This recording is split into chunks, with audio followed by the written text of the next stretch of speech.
Seriously, though, welcome to the first Hero Power Patron Invitational Tournament. I am your host, Versika, and I am here with my Hero Power co-host, Zeroshio. What is up, gang? And, of course, this show doesn't happen without Avanti's pushing all the right buttons in the background. Yeah, he's running around as well. And we have a great tournament coming up today. Pretty excited about it. Kind of been looking forward to it all week. Have you had a chance to look over many of the decks, Zero Show? I have had a chance to look over most of the decks. I'm still looking over them as we go through this. It's exciting. I'm excited to have. I'm excited to see what all of our patrons are bringing to this first invitational tournament. That's open to all patrons of Hero Power over at HeroPowerHS.com. Yeah, I'm excited. Awesome. So when you were looking through the deck list, and no spoilers or anything, but when you were looking over, did you see a couple that kind of stuck out with you, or did you think everything was pretty much meta down the line? I saw a lot that stuck out. There's quite a few decks out there that are not meta, and there's a lot of decks that when you look at them and see their class lineup, you think, well, this is a standard meta lineup for any tournament. But when you dig down to the decks, you go, wow, okay, that's unexpected. And you don't expect to see some of the actual decks in those classes. They're not necessarily meta. So I'm excited to see some of the matches. We will go ahead and show live today. We're not going to show all of them. We're going to show one per round, and this is going to be fun. All right, so when I was looking over, I was kind of like you. I saw a couple of surprises in there that I'm just like, okay, I see why that's there. I see why that's there, and then I saw a couple where I'm just like, okay, how's that going to? Okay, well, how's that going to work? But it makes me excited to get to cast some of these matches. And I think as the day goes on, we're going to try to get everybody on stream at least once. I think from a deck standpoint, everybody brought solid decks. You can tell that the people that are playing have been paying attention to what's out there. And so pretty excited to see the difference. Last weekend we did a Tavern Hero qualifier. We actually did 2 Tavern Hero qualifiers last weekend. So I got to see all those deck lists, got to see them play, and I'm anxious to see this weekend's deck list because there's quite a bit different. So it's going to be interesting to see how that plays out. And what's neat is we actually have one of our Tavern Hero qualified champions out of Knoxville in this tournament. He's also a patron of Hero Power, and that's Max. I'm excited to see old Max Box bring it and see what kind of competition he brings to this tournament, along with some of the patrons that also bring really good competition in their respective categories, whether they're at their fireside gathering or online tournaments. We do have some legend players, and we do have some more casual players, but have been previous legends. So it's going to be a lot of fun. Yeah, I don't know excited. if we're waiting on anything. I can't wait. He said before he switched, he said we can go and start our first. You were talking about Max winning one of the Max Box winning one of the Tavern Hero qualifiers. Neonic participated in both Tavern Hero qualifiers and actually placed in top 5. You have to bracket up, Max? Both days. Right, so I chose my deck. I'm ready when you are. Of getting there as well. So it's exciting. Wait, is the stream on delay? I'm anxious to see some really good Hearthstone being played today. And do you have so we're just waiting on Montes to let us know when I did my first match today. is going to be getting going. Oh, okay. And so until then, let's talk a little bit about the meta. Right now, would you say that the meta is starting to transition to more of a tempo or control style meta, or are you still of the mind that it's still an aggro-centric meta with just like a sprinkling of tempo and mid-range? Yeah. I've had the pleasure of competing in some recent tournaments. I'm surprised. And some league play recently. Ready as I'll ever be. The meta is actually all over the place. I'm seeing quite a bit of aggro. I'm seeing a bit of mid-range or tempo. And control is definitely in there to combat a lot of the aggro. What I'm also seeing is a lot of what they're calling hybrid decks. And they're kind of a combination between mid-range and aggro. I know hybrid warrior is becoming a thing where they've taken kind of the mid-range tempo dragon warrior and mixed it with the aggro pirate warrior to make this kind of real bursty first 3 or 4 turns deck, and then about turn 4 or 5 it settles down, throws up taunts, and tries to tempo the game out to then burst again later to finish you off by, say, turn 7. So it's really neat. And then, of course, the control decks are adapting to that by adding a little more board control and healing to their respective control decks. You don't know. Control Warrior starting to come back. Obviously, the Reno decks, before they get phased out with the next expansion, are really taking a spot to try to stop these aggro decks. The meta is pretty much everywhere. And I'm even seeing Hunter starting to make a comeback. So I'm excited. I'm not seeing Paladin so much. Occasional Anyfin Paladin. But Hunter is starting to come back in different varieties. There's no real true Hunter deck yet. But they're bringing them back and catching people off guard. It's interesting, Vidbro recently talked to... I lost who he talked to. The PC Gamer?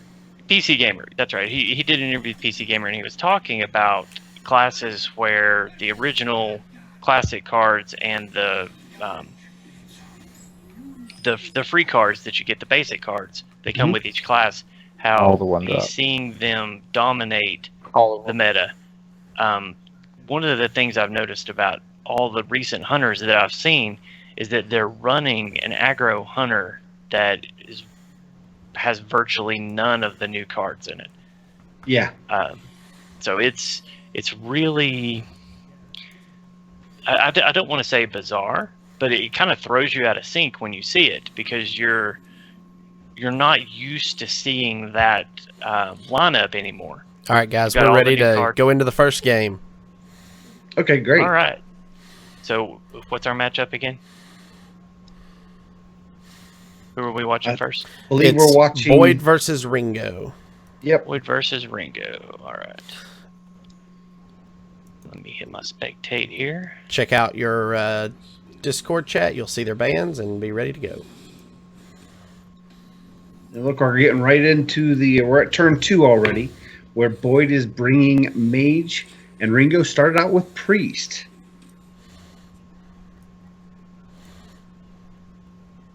All right, so Boyd, turn 2 or turn 3 looks like, I mean, with nothing on the board from Ringo, do you think Doomsayer is the play here? I mean, we're looking at Ringo's hand and we see that he really doesn't have anything to throw down on the board, so it's pretty much just going to waste the turn.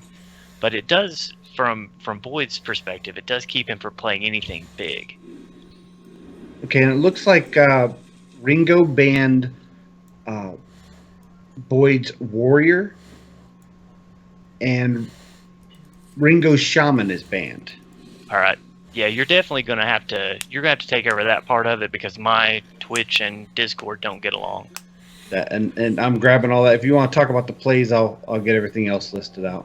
All right, so Ringo just played his Acolyte of Pain, Power Word Shield on it. Really not much going on. Now, this is turn 5. With all the cards in hand, there's no reason to polymorph the Acolyte. Azure Drake is, I guess, the clear play here. So they're moving really fast. This looks like a game that I would be playing in. Yeah. Snapping out those turns. Of course, Wild Pyromancer is going to be the play here. He'll coin to draw 2. And actually, I would imagine this will be a Circle of Healing. Yeah, and with Circle of Healing, he'll actually draw another 2 sets of cards. I would imagine 2 sets. Oh, yeah, or okay. He's just minimizing. One. He's trying to make sure he doesn't overdraw.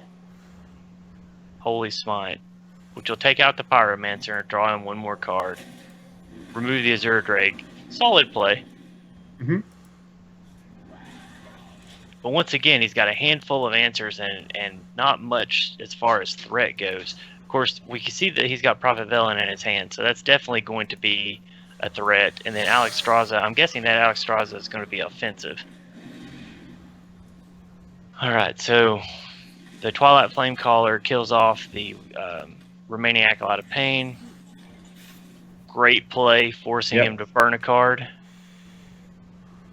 I wonder if Ringo might have Circle of Healing last turn to avoid burning a card, though the burn card wasn't too important. No. He's just kind of tempoing this out. Yeah, it's classic control versus control.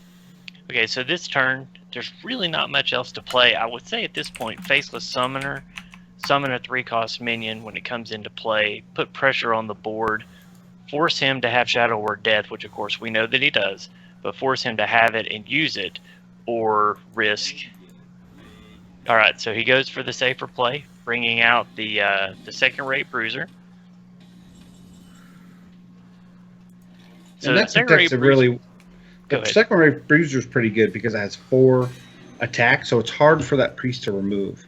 Right, forcing an Entomb. Yeah, forces out the Entomb. It's really the only way he could deal with it. He had nothing in his hand that he could do that would help with that. So that makes for this turn. Once again, I think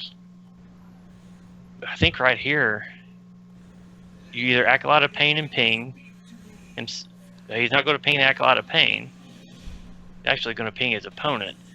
All right, so I think there I would have probably gone with the Faceless Summoner, or at least if I was going to play Acolyte, I would have Acolyte and pinged.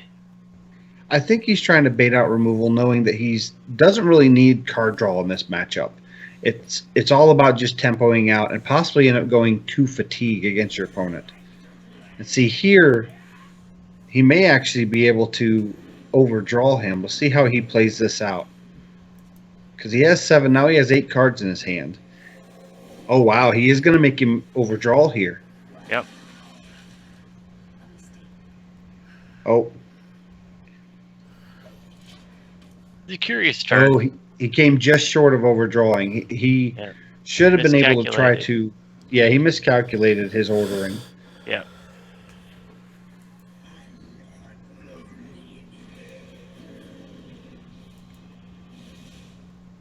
Not the best 3-drop to get off of Faceless Summoner, but it's solid, a 3/3. Yeah. It's still forcing the Pain to remove it. Once again, Ringo he doesn't have anything on the board to contest.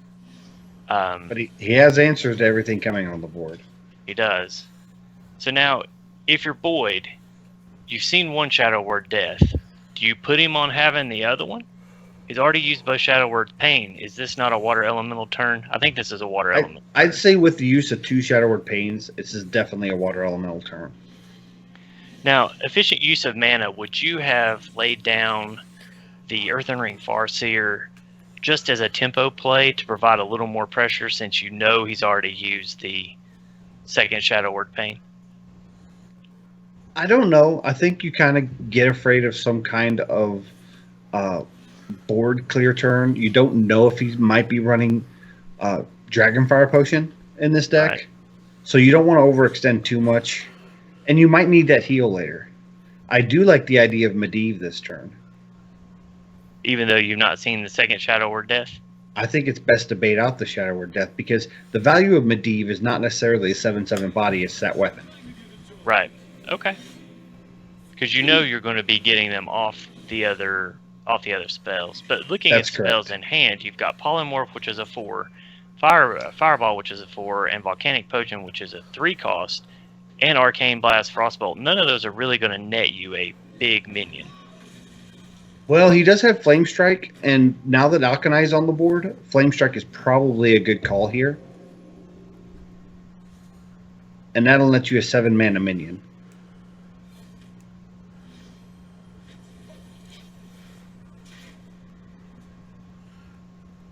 Do you Flame Strike here, or do you Fireball, Fire Blast? I honestly think you Flame Strike here because I don't think he's going to have... Oh, wow, he's going to go for the Polymorph. I think he'll end up regretting that a little bit later. I think so, because you're going to have a hard time removing some of the big threats that Priest can bring out. But, you know, he hasn't seen these big threats yet. I mean, it's turn 10, and he's not seen anything really in the form of threats. Exactly. But he did get lucky with getting the Frigid Snowball off of his Atiesh. That actually may help him with spell power. It's a good solid 6 health minion. All right, so Oh, Ringo heals the water elemental to draw, and he draws into Thaurissan. So do you play Thaurissan this turn and start to reduce the cost of Alexstrasza and Velen? He opts to play second-rate Bruiser. I believe with Velen in hand, he has some combo pieces he wants to put together. And because of that, he wants to save the Thaurissan until he has those combo pieces. Now, on this turn, I think you Blizzard. to get your 6 casting cost minion. And this is what I was talking about earlier with the Staff of Atesh, is now you've got low casting cost spells to finish up. So I still like Flame Strike here. He is going with the Blizzard. Oh, and he gets a 6/6 minion Temple Enforcer. That's really good. Really good actually, drop. I'm surprised that he went with clearing with the Frigid Snowball because of the spell damage. I would have probably cleared with the Water Elemental, taking that extra damage on it, and tried to keep the health of my Cobalt. I'm fine with the Frigid Snowball, but I probably would have followed it up with Hearthrim and Farseer. But with double Excavate Evil. So now that doesn't matter. It wouldn't matter either way. Yeah. So I think you Swamp Ooze for tempo. Mm-hmm. And then I think you almost play Mind Control Tech for tempo as well, and then I would Kabbalist Tome. I like the Kabbalist Tome ping. I think you're expecting him to be running a possibility of some additional heal in this, maybe Greater Healing Potion or something like that, playing around That's that. actually one of the best possible 2 casting cost minions he could have got. It sure is. Millhouse Mana Storm being the only better. Right. Now that's a fireball. That has to be a fireball. What about? What would you think about Blood Mage Thalnos into Arcane Blast and then ping? But the reason why I was saying that is because your mana sensitive. Right, but your hand is pretty heavy. Yeah. So now he's drawn up to what? Is that 10 cards? Oh yes, he's going to overdraw next turn, but he does have a lot of burn in his hand. So that's defensive Alexstrasza. You had to get rid of that. Burns the Reno. No, he burns the Reno. All right, so you pretty much have to polymorph this. I think, Arcane Blast. I don't know if I like that play. And then I think, there you go, Potion of Polymorph. Or no, Secret of Polymorph. Yeah, Potion of Polymorph. And then I would actually Arcane or Ice Barrier as well.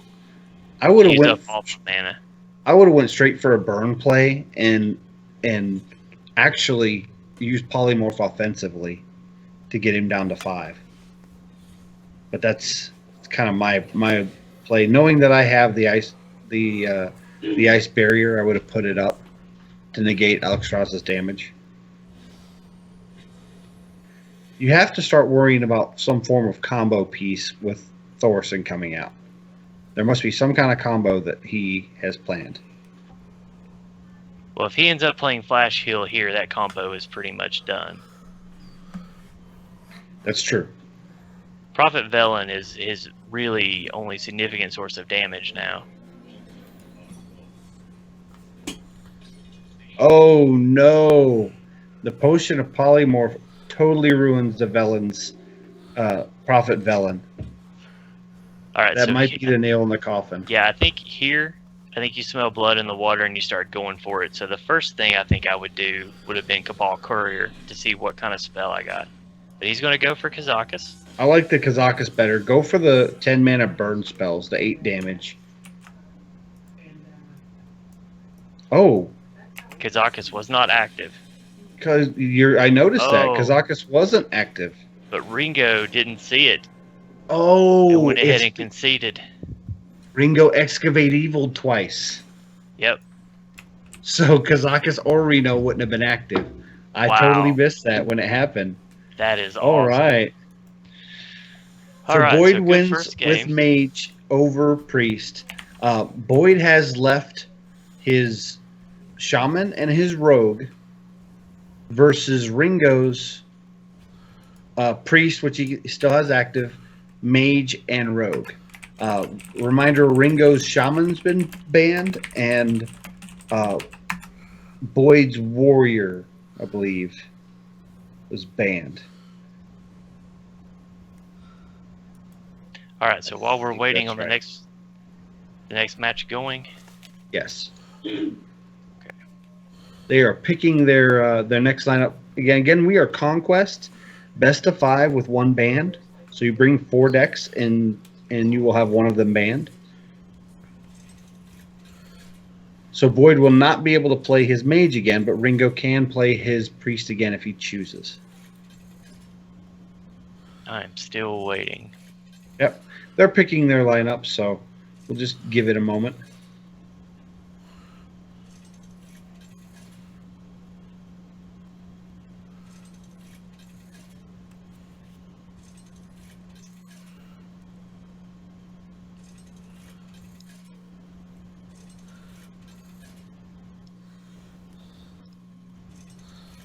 There we go. We have to give our players a little bit of time to think about their matchups and what they want to play. Okay, so Shaman versus Priest. Ringo cues right back into that same Priest. Boyd looks like he is playing, just from the looks of the starting cards, probably an aggro Shaman. Yeah, and he has probably one of the best starting hands. Yeah. Yeah, this opening hand is really good. All right, so Ringo has Mind Blast, Flash, Heal, throws those back, keeping only Power Word Shield. He has Shadow Word Pain, Pyromancer, Mind Blast. I think the key for the Power Word Shield is hoping for the Wild Pyromancer, which he did get. Right. So I think this turn, since he doesn't have a weapon, I think Tunnel Trog is the play here. I think so. I mean, you could go ahead and put out South Sea Deckhand to get the 1/1 charge, just to try to bait out some early removal. Maybe you get that Shadow Word Pain out early. But this works too. Yeah. You really don't like the idea of Shadow Word Pain on your Totem Golem. So this is going to be Spirit Claws into South Sea Deckhand and Patches, which is going to be punished when Ringo plays his next turn with Wild Pyro. Oh no, he's going for the Totem Golem.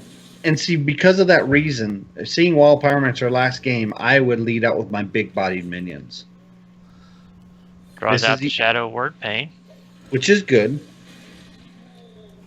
It baits out one of the pains. Okay, but so Ringo he's has lots of for really 1. good answers. So does he Totem here, using his hero power, or does he Spirit Claws and take a more aggressive stand? So he's going to Totem, do another 2, and pass the turn. Now, this is what I've been talking about, these more hybrid decks. This looks very aggro-based, but this is kind of the mid-range Jade Shaman build with some pirate kind of put in it. It's a little more aggressive, but it will be able to sustain through the middle of the game. All right, so instead of opting for the 4/4 or the 4-mana 7/7, he goes for Spirit Claws because he rolled the Totem, and he's going to go ahead and start pushing damage. And now's the time to do it because he's going on turn 4. If he's going to do any board clears, he'll have to use the coin, and that'll slow it down his tempo. Firework Shield will take care of Patches in the South Sea Deckhand. Coin will take care of the other 2 totems, giving him 2 mana. And I think here, probably, Mind Blast? You could Mind Blast. He's going to go ahead and heal. He'll be able to take that down by the Spirit Claws. This at least puts it out of Spirit Claws' Tunnel Trog range. Boyd draws into Flame Tongue Totem, which is going to punish him for that play anyway. I would imagine that this is a Flame Tongue down beside the Tunnel Trog, use the Tunnel Trog to clear, and South Sea Deckhand Totem. He might end up going to face. And he's not going to face. But this will be 4 damage to face. I think that's a solid turn. So once again, Ringo is a handful of answers and not much else. But this will be Bob Pyro into Power Word Shield, which will clear the deckhand. He's getting a lot of work out of his wild Pyros these games. And I would imagine just to keep... So once again, to keep that Pyromancer alive, I would have probably gone ahead and used that Mind Blast. I know it's a win condition, but I think he's going to struggle down the line if he doesn't start getting some damage in. Yeah, and Shaman doesn't have in the way of a lot of healing unless they're running the Jinyu water speakers. And I can't put. If I was Ringo, I wouldn't put Void on the Jinyus with this deck so far. Okay, so Ringo's got to get rid of that Black Paw. He doesn't have an Entomb, so he's going to have to go ahead and Shadow Word Death it, which will activate its Death Rattle, bringing out another Jade Golem. There's really not much else he can do except for Smite, the Flame Tongue, which at this point I'm not sure if I would have really done. Heal up. Alright, so Small Time Buccaneer is drawn. Going to use the Hero Power. Gets a Searing Totem off of it. Going ahead and pushing damage with the Jades. You have to put out the Flame Wreath Faceless. I mean, Not going to do it. I understand the fear of Shadow Word Death, but it's going to be death regardless. Right. I think what he's looking for is he's looking to say that it's more of a finisher and waiting for him to death one of the golems. This is a perfect use for Excavated Evil. Clears the board. Now this is typical of this style of deck. Starts to run dry. Well, it starts to roll Air Totem. That's what happens. When this deck runs dry, it just rolls Air Totems. That's how you know you're good at Hearthstone, is when you roll Air Totems every turn. Alright, so he has to heal this turn. Let's see, that's 7. He's got 10 in the hand. So 17. It leaves him 1 off lethal. Shadow Word Pain is going to be used on the Flame Wreath. Yeah, Shadow Word Death definitely has to be used. Shadow Word Death, yeah. You have to worry about the burn in hand. Oh, wow, and he's just getting it all. Yeah, so at this point, Jade Lightning, yes, your opponent's going to draw the card, but... Oh, he's going face with it. And that's... I like that move, because you're getting a 3/3 Golem. He's not going to get any free draw off it. He'll get again, 1. Representing lethal on the board. Well, representing 3 damage on the board. Right, well... He's got lethal. We know he's got lethal in the hand. We know he has lethal, but as Ringo, you have to assume he's been holding a couple of these cards. He likely has some form of lethal combo. And there it is. Yeah. That's lethal damage in hand. He's going to do the math really quick, figure out that he's got it, and Fire and Lightning to finish it off. As Amaz would say, 1 + 2 = lethal. Alright, so that will be a quick 2-0 for Boyd. And he just needs one more win. And he'll have to get it with his Rogue deck, which is the only deck he has left. And again, Ringo has his full arsenal of Priest, Mage, or Rogue to combat this Rogue with. Let's see if... Rogue tends to be one of those decks that a lot of people close with, because you can consistently win a game with it at least 33% of the time. So if you have to rely on it winning 1 out of 3 games, it will. But I don't know. I have not been bringing Rogue because it's not been consistent enough for me. See, I like Rogue, and I think Rogue does pretty well against most decks. I don't know how well Rogue's going to do against this Priest, though. It depends on which Rogue deck it is. Oh, but he didn't queue in with the Priest, so we got a Rogue Mirror. Oh. Look at Ringo rocking the golden Rogue. I think all right, so they both actually have the Edwin Van Cleef in their opening hand. I think this is a very confident Ringo. He says he's playing Rogue. I think I'm better at Rogue. I should queue up Rogue. So Ringo has SI7 Agent, Undercity Huckster. He's got Van Cleef and a Prep. So he's just going to pass this turn. All he needs is 2 more turns to draw a good spell. Yep. And have a good opening Van Cleef. And this is going to be, Dark Iron Skulker. So does that put him on N'Zoth? I didn't get a chance to look at Ringo's rogue. Is he running a N'Zoth rogue? I don't know. Dark Iron Skulker is usually pretty good in his N'Zoth rogue. Maybe. You're looking for those board clears and at all costs. So it's possible. Right. Whoa! Ringo saw the opener and decided to get rid of it. Call it. He didn't have any removal in his hand. Nope, no removal in hand. Small Time Buccaneer, once again, is just so good. Wow. So Boyd goes 3-0.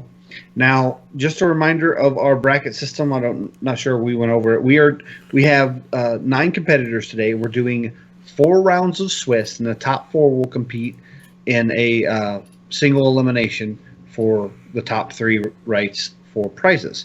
And prizes for our patrons: our first place gets $30, second place gets $20, and third place gets $10.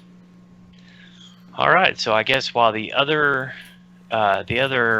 competitors are finishing up their matches, I'm guessing we will take a short break, and we'll be back at the start of round 2. Sounds good to me.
All right, welcome back. We're on to our second round of matches for our second round of Swiss, and we are going to be watching Maxbox versus Sindri.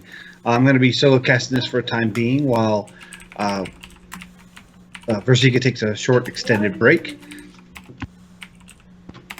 And let's see here.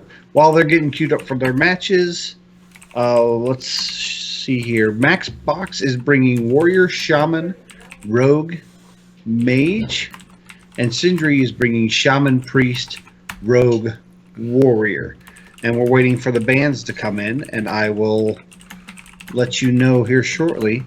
Looks like both of them are both bringing Warrior, both bringing Shaman, and both bringing Rogue. So the big difference here is Sindri has his Priest and Maxbox has his Mage. I wonder how that's going to affect their bands.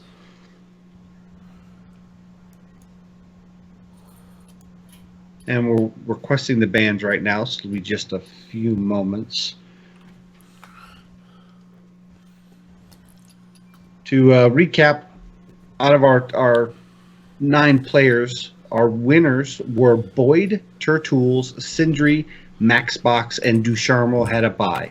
So we have our top 5 right now going into the second round. Really excited to see who kind of comes on top after these next 2 rounds of Swiss, going into the 4th round to decide our top 4. We'll go over more of the brackets when they get to the top 4, as this is just kind of fleshing out the beginning rounds to decide our top 4.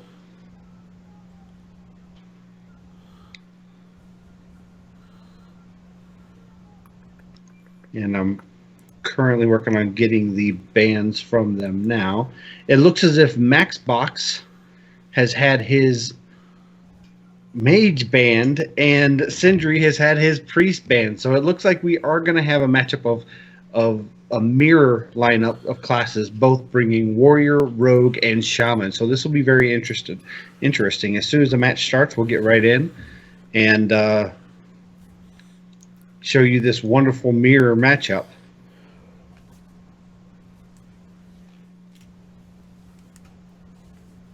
And they're getting their matches right now. We'll have that to you here shortly.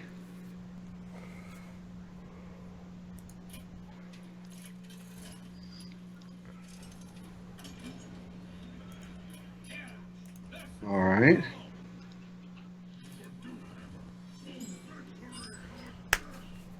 Okay, it looks like Sindri is opening up with Shaman, and Max is bringing his Golden Warrior. They both have pretty good opening hands. It looks like Max has the Pirate package with the Dragon, so he's running the hybrid variety of the Warrior package.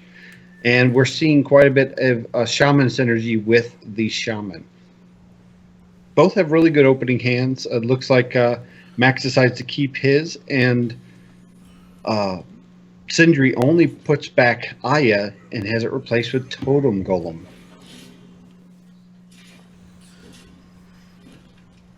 So customarily, Max draws right into Patches, so he doesn't get the benefit of having Nizal's first mate turn 1.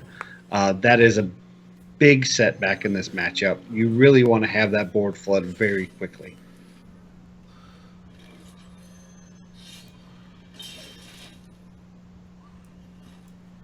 So sacrificing the Nizal's first mate's weapon to go with a Fiery War Axe, it's a big tempo loss.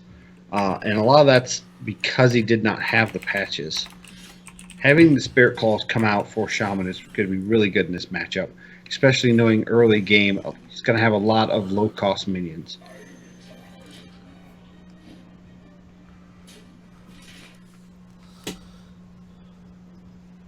So the Fiery Dragon is really good because you know it can't be lightning bolted, but the Maelstrom Portal is going to be perfect for removing this with the Spirit Claws.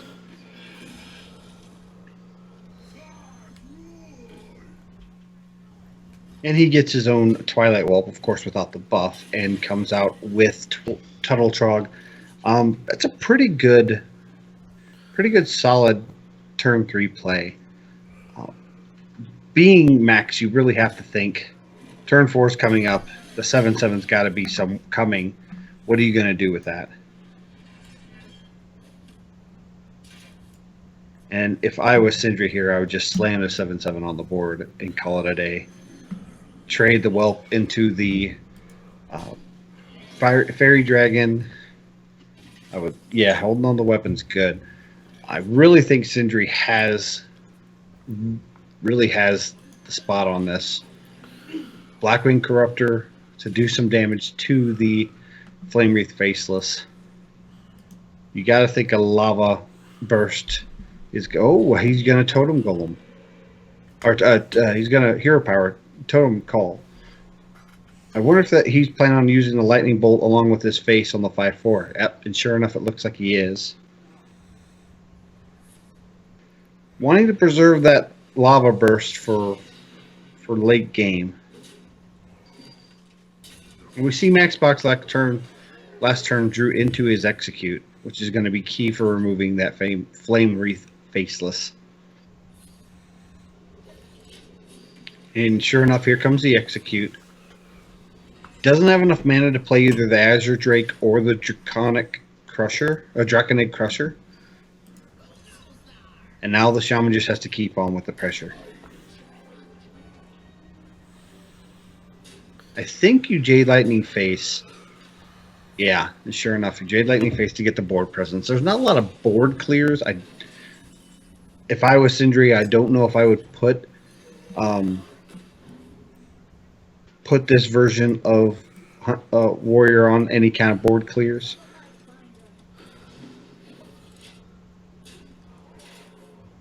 And they're both pretty much pushing face as much as they can. Okay, let's see here. How close are we? That is lethal if he counts it up right. He has 7 on board with his weapon. 2 Lava Bursts is 10. He should be doing the math to figure this out. And it will be Sindri taking game 1.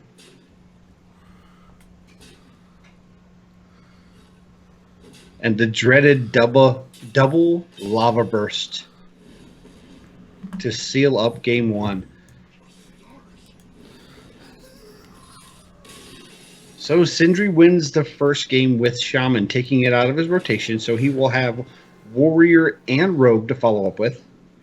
And of course, Maxbox can queue in with his Warrior again and has Shaman and Rogue to go up with if he wants to. Reminder, Maxbox had his Mage band and Sindri had his Priest band.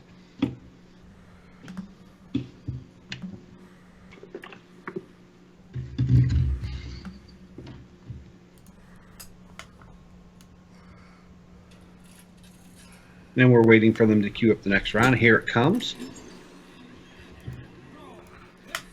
And we'll start out. We have a reverse of roles. Sindri has decided to bring his Warrior against Maxbox's Shaman. Now, Sindri's Warrior seems to be more of a pure pirate package, having some of the mid-range pirates in there, as you see the South Sea Captain and Dread Corsair, which I assume is probably going to be tossed back. Maxbox seems to be running the Jade package. It's very similar to what Sindri was running.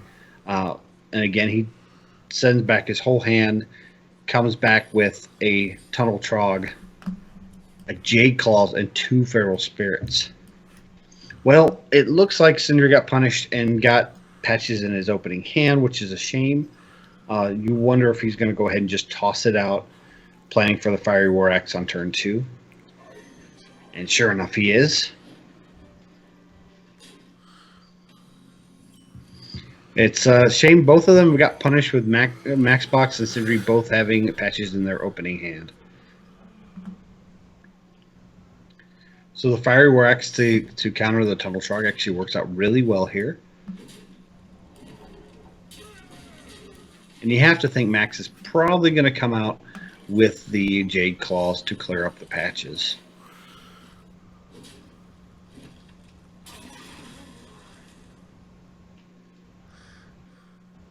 So Frothing Berserker looks very nice here.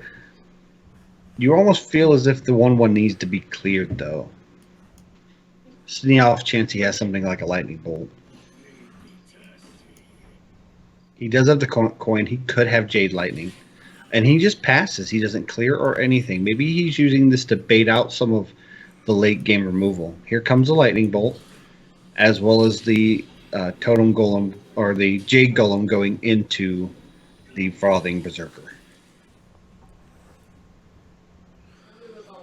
And that actually may play well with the Kor'kron Elite in Sindri's hand, because this will allow him to know that one of the lightning bolts have been taken out of Maxbox's hand deck already. So it's a possibility he won't have anything to counter this. Of course, we do see he has the Feral Spirits, and he is going to draw into Tunnel Drog, throw it out, and coin out Feral Spirits to solidify a solid board presence. Doing nothing with the weapon, which is understandable at this point. So he's quickly has his hands on the Bloodcell Raider. I wonder if he hasn't taken into account the South Sea Captain in his hand. And he is taking a second look at it. I would throw out the South Sea Captain and then use the South Sea Deckhand to clear. Oh, okay. He can still do it this way.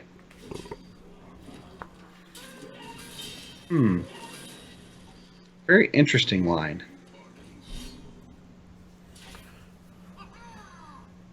Okay, and he's going to use the South Sea Captain to clear the Tunnel Trog, leaving the 4-1 alive. Okay, this makes some sense. Very complicated line. Oh, he's considering just going face with it. And he will clear the Tunnel Trog. Possibly a little bit of mind games with his opponent, making him think he has other options to deal with the Tunnel Trog, which might hesitate him to put out anything else.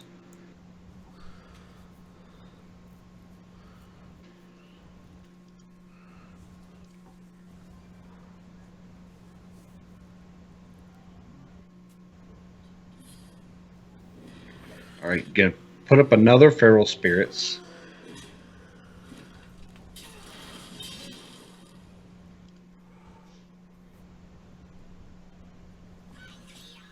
Okay, the Blood Cell Cultist is definitely going to come down, giving the Blood Cell Raider a little bit extra attack.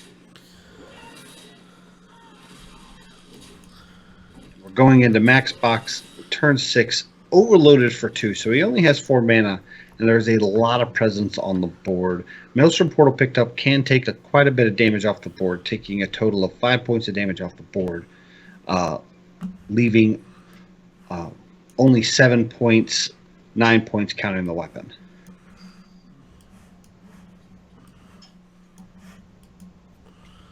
But we see Max considering a Lava Burst play. Wondering if Lava Bursting the 5-4 would be better. It would take the same amount of damage off the board. So I'm not sure where the consideration is here. Maybe he wanted to make sure he got a good presence on the board. Oh, and he forgot to attack with his patches. So we're showing 9 damage on the board with Leroy Jenkins picked up. So that's going to make him just 4 points short of lethal. I think he can afford just to go face here, armor up, and plan for lethal next turn.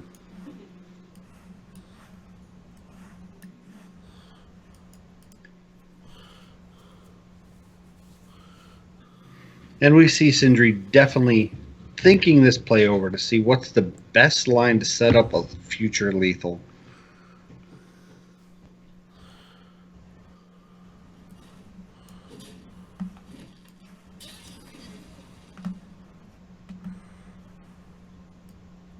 Okay, it looks like he's going to go ahead and send 7 damage to the face.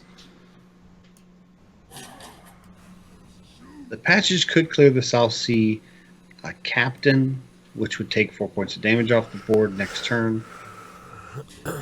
So making that trade, I don't know if I necessarily like it, because it doesn't set up lethal for next turn. It gets you 1 off, even with what you have on board.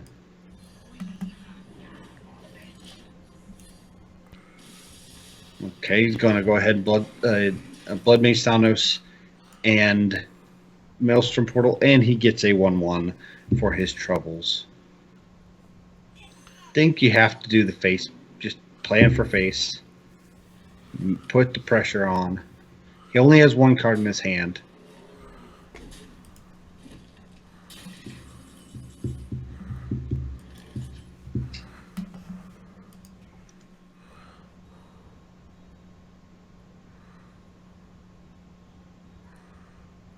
And he did pick up Spirit Claws, Max Box did. So it does allow him to clear one of these minions. He's going to clear the 3/2 with his other 2 minions. But as we see with Leroy in hand and a 2/1 weapon, Sindri takes game 2 for a nice solid 2-0 advantage as we go into game 3.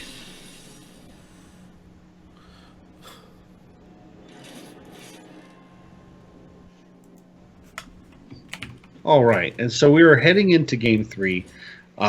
Sindri is down to his last deck, as a lot of players have been doing, and closing out with Rogue. Max Box, of course, has his Shaman, Warrior, and Rogue as an option. I think I would go ahead and go for the Rogue Mirror and see what happens.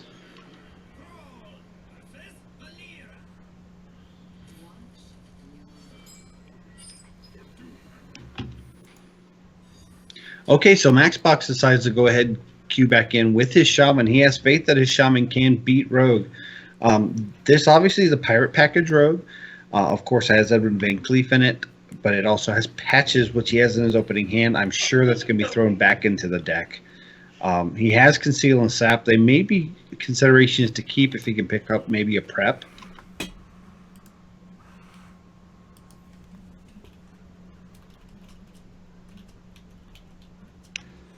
And as we go through the bands, and Max Box has Jade Claws, Aya, and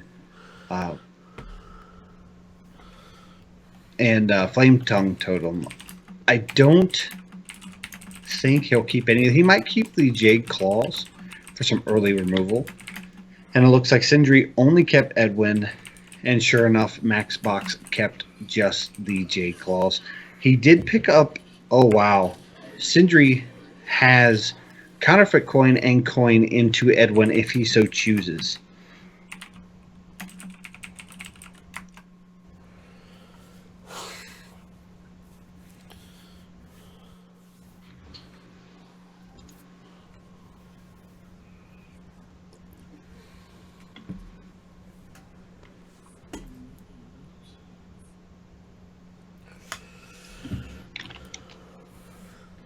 All right, let's see here. He's contemplating whether he wants to go ahead and just do the Swashbuckler, or if putting out a 6/6 Edwin is worth it on turn 1.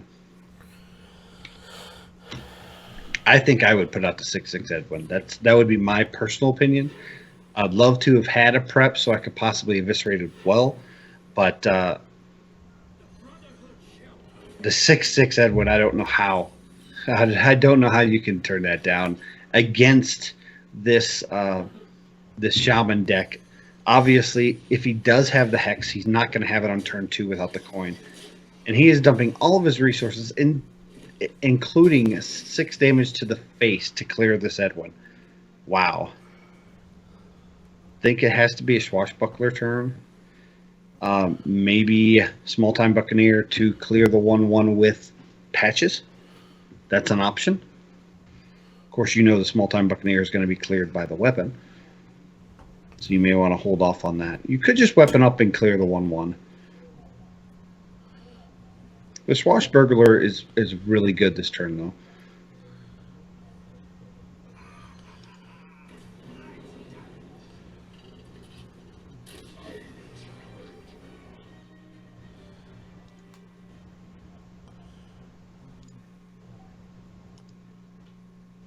All right.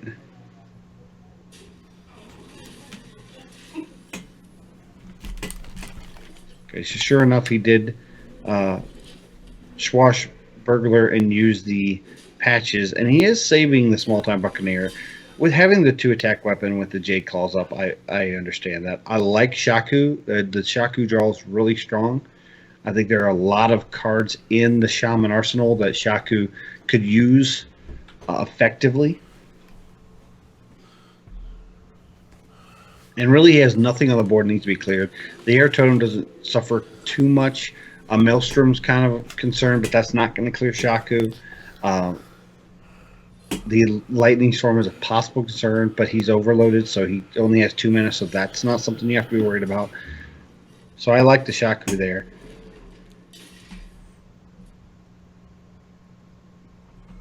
The Fan of Knives. So attack with Shaku into the Taunt Totem, see what you can get. Oh, wow, you got a Totem Golem. That's very strong. Tomb Pillager seemed like a must-play here, but there's consideration to a Totem Golem and possibly Dagger Up, or even Totem Golem and to eviscerate the Air Totem. And he is going to play the Tomb Pillager. It's a solid play. Shaku gets taken down by the weapon, but that is 2 more damage to face. And against Shaman, using health as a resource can be a risk late game, especially against Rogue, with the concerns of double eviscerate.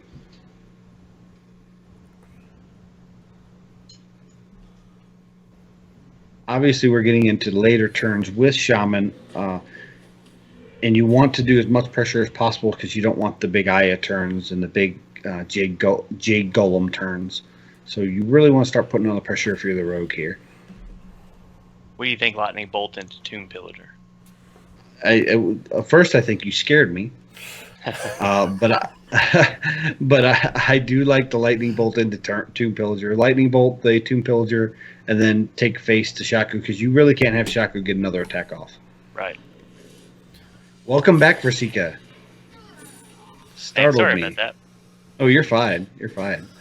I didn't see you sit down. Too concentrated on the match. So far, we are 2-0 Sindri over Max Box. All right. And I'll let you take over while I take a drink. Okay. Let me pull up Sentry Spectate here. Solo casting. I don't know how Firebat does it. All right, so I think here you pretty much, I think you go ahead and, well, I was going to say Fan of Knives. Clear the other 2 totems because you're not really worried about the Flame Tongue totem there, especially with Totem Golem up. But whatever, it worked. I think this is a clear Azure Drake turn for Max. Positioning is always important with Shaman. You notice he did position the Azure Drake on the opposite side of the totems. Not sure that that's got a huge play now. Has he only played the 1 Flame Tongue totem? He's only played the 1 Flame Tongue. I'm really curious on the Azure Drake on the right. I would have expected it on the left. Well, there is the possibility that you're going to want to clear with those totems since Rogue tends to run lower health. I didn't like putting the Azure Drake out with the possibility of the Totem Golem clearing it. I think I would have rather hit face into the Totem Golem and then use Maelstrom Portal. But I think he was trying to set up for better value for the Maelstrom Portal. I think he was probably playing that if Sindri had Fan of Knives, he would have used it the turn prior. So he probably didn't put him on having Fan of Knives. Yeah, and Sindri's clearing the board as much as he can, setting up a very strong Gadget Zan turn coming up. Wow, another prep. He really wants to pop into a sap, I believe, for that Aya.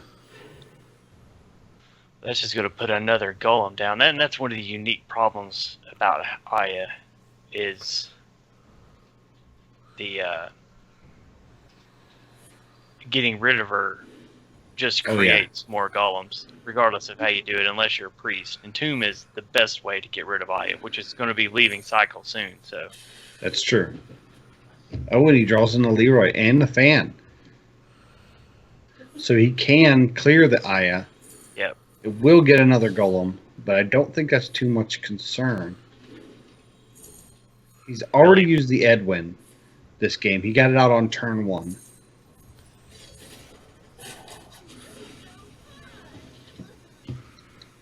That is a big hand. Yes. but no conceal. I don't know if conceal's too much needed, knowing you have another Gadgetzan in your hand.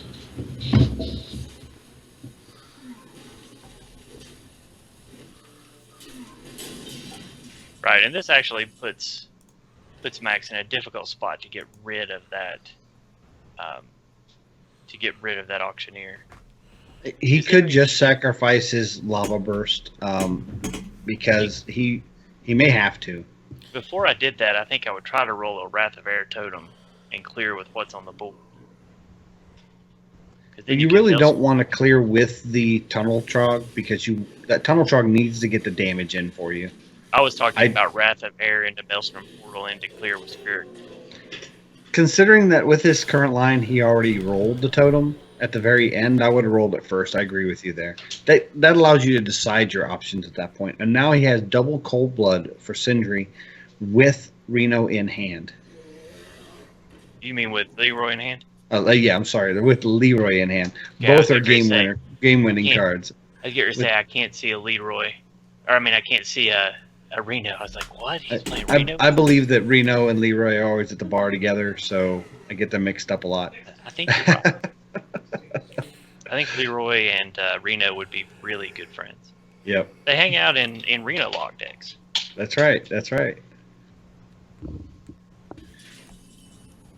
So he decided at that point not to put out the small-time Buccaneer. I think I would have liked it out there just as another threat that had to be removed. Yeah, at the very least, it's a poor man's taunt. It's exactly. Going to have to be cleared. All right, so now he was really, really hoping for that Wrath of Air totem, and he has not been able to win Hearthstone yet with those totem rolls, Max, unfortunately. And so Leroy, Cold Blood represents 14 points of damage. He needs to get these taunts off the board and get him down to 14. He's got a really big hand. I think I would have probably played a Questing Adventurer there just to believe so too, knowing you have at least a Questing Adventurer into Azure, into Small-Time Buccaneer. And knowing that he has to clear it. You can't leave the questing on the board or he's going to finish the game off. And that just opens the door for Leroy. That's true. I think Sindri's playing setup. And he is deciding on the questing. He could have had a 4/4 questing, but a 3/3 questing challenges the board just as well. So it probably was smart to go ahead and Azure Drake to see if there were other options. Wrath of Air Totem. This clears the Buccaneer. Yes, it will does. also allow him to clear actually allow them to clear the board. Yep. But he will be sacrificing one of his taunts, which is important to note. I don't see that he's got a choice, do you? I don't. I do think he does need to put the Flame Wreath Faceless on the board to force some kind of reaction. Yeah. I think he's deciding whether he wants to use the Lava Burst again to preserve one of his taunts.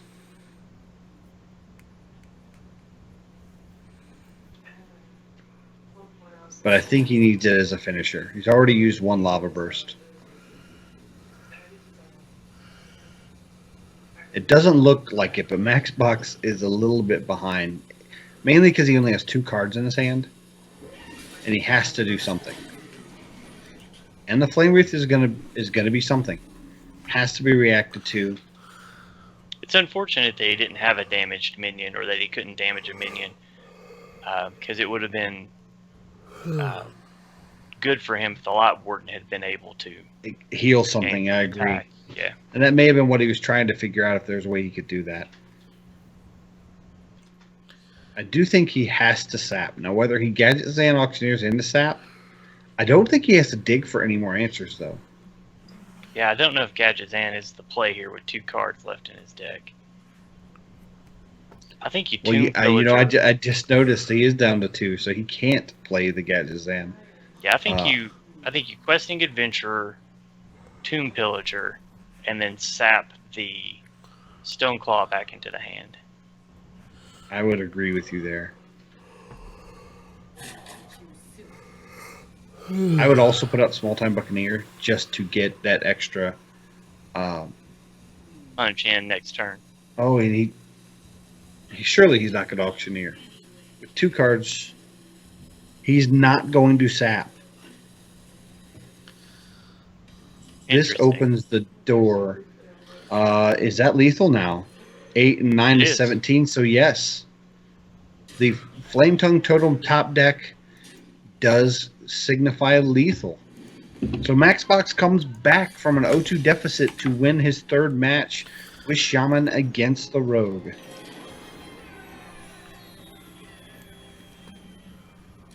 All right. So while we're waiting for these guys to queue up their next classes, have you been we know surprised by Sindri anything is so far? Yes, I have. I've been very surprised by Max's class choices. He queued up his warrior into shaman and got promptly defeated. Then I thought he would go into warrior again, but he queued up shaman into warrior. I think he thought that Sindri would go rogue, and he thought he'd do well with his shaman against rogue. So now we do have the warrior versus the rogue. And I really have to give the favor to Maxbox. He plays his warrior really well. He got a bad matchup against shaman. I think Sindri's looking to throw back Tomb Pillager. Actually, threw back everything but Swashbuckler. And Maxbox has Zoth's first mate, Fairy Dragon, and then Ravaging Ghoul. That's a really good opener, especially if you're expecting any kind of pirate package. Ravaging Ghoul can clean up. And Rag found his way back into Max's hand, unfortunately. Unfortunately. And Patches will probably clear Patches. No, Nazoth first mate. It doesn't matter, to be honest. Well, it does matter in this matchup because if he clears the Patches with his Patches, he's telling Max he does not have Gang Up in his hand, in his deck. This may be a way to signify I might have Gang Up, and he could Gang Up his opponent's Patches. So that is kind of a significant choice. Well, he drew into backstab. Obviously, he cannot backstab the Fairy Dragon. Just curious that Max played the Fairy Dragon, considering that he had the Twilight Guardian in hand. This is running the same deck that he ran in the Tavern Hero qualifier. Then, in this particular matchup, when I play it, I have a hard time keeping dragons in my hand. I think specifically he wants to have the untargetable effect on the board because he'll have to use his face with combination of something like a Fan of Knives. But he can't sap it. He can't backstab it. 6/6 Edwin. Kind of curious that he didn't save the Edwin for a larger Edwin. Well, the Edwin right now contests this board really well. Oh, He's probably does. putting Max on not having much in the way of removal for it this early in the game. That's true. And that backstab would be really good on that small-time Buccaneer. Yeah. But there's not much other play. He could go ahead and dagger up and hit the Fairy Dragon, and this would set up for Fan of Knives, but he may not want to telegraph that yet. I'd say he's probably going to Edwin into, and then he's going to use Rampage on Edwin next turn, but that's not going to happen because Max draws into execute. That's correct. And I can't imagine a world where he doesn't execute it this turn.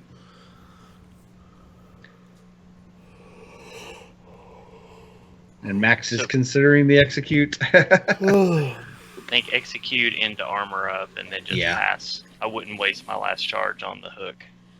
No, of course not. There are other threats to clear that with. So this is pretty clear Tomb Pillager turn for Sindri. Turn 4, if it's green, it hits the Really screen. surprised he didn't go into the face for one, but I guess whatever works. He may be feeling he needs that charge to clear something next turn. Maybe if he was anticipating the Twilight Guardian coming down, the 5/4 Tomb Pillager as well as the dagger charge would clear that. Right. I'm just curious as to what else he was waiting for. Going into turn 5, he doesn't have a turn 5 play in his hand. There's no need to re-dagger up. I'm just curious. It'll be interesting to see if he takes him down and loses by 1. We'll be curious. I think he felt he needed to dagger over the next 2 turns, and in which he wouldn't have the mana to also dagger up. And if that's the case, I wonder if he's going to conceal this turn. Or unless he's just going to sap the Azure. I wouldn't sap the Azure. There's too much synergy to having dragons in your hand. I agree. But I do like concealing I think he's planning on making Max just trade in. Because the coin is pretty valuable right now as well. But he is going to go for sap. Yeah, he is going to sap it. Reserving the feels for another turn. He feels the... he thought he was. Core Chron Elite will take care of that. The extra draw is not going to be something that he's concerned with. He's not going to Core Chron Elite this turn. I am curious about that. I think this is a turn you rampage. I agree. You might rampage into conceal. Because that's 16 points of damage. Yeah, for the course of 2 absolutely turns. love that. 18 points if you count the dagger shots. What, Phantom Knives into conceal? No. I think you just conceal, and he didn't conceal it. Wow. I'm really curious about saving your that. conceal for then? Well, he's saving it for the Gadget Zan auctioneer, clearly. Right, but if you concealed that turn, if you had daggered the turn that he passed, concealed that turn, you had lethal on the board. Or you would force him to armor up on this turn, giving him only 5. And now he's maybe he's setting up for a Leroy Coldblood conceal turn. He doesn't have Leroy. And no way to draw him. Well, not this turn, but he can draw into Leroy. He had 16 cards, 17 cards in his deck when he Man of Knives, so that's a 1 in 17 chance. I'm sure he has a line of play he's going for. We're just not seeing it. I would have loved to conceal that turn, especially since he hadn't. It would have been countered by a taunt, but now he has to pretty much Azure Drake. There's the sap for the taunt, but I wouldn't use it now.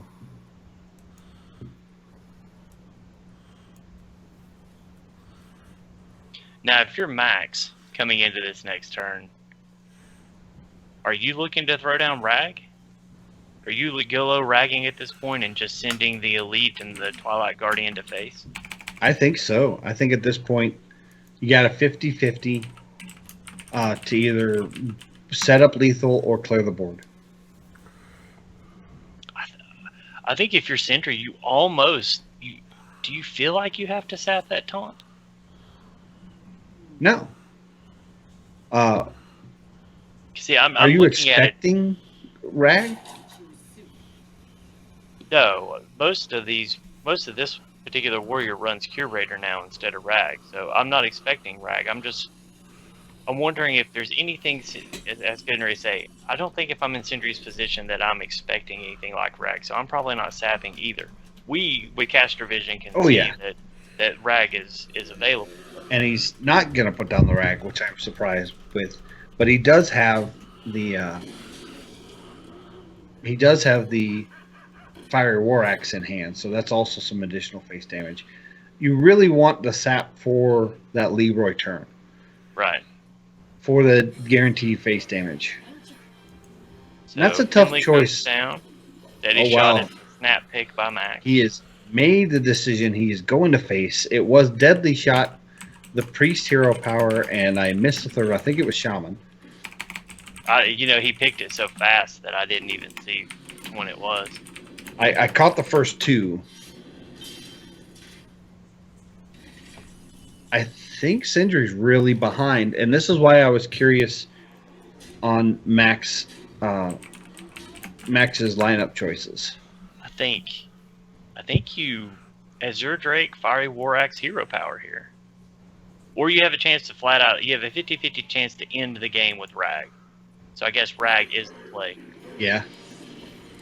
It's 50-50. And to end the game or set up lethal. And he goes for the questing instead. Sets up lethal. I don't think there's anything in this world that Sindri can do. There is nothing. Yeah, he's going to show him what he has. And that will be game, ladies and gentlemen. So we are going to game 5, which it will be a Rogue versus Rogue mirror match.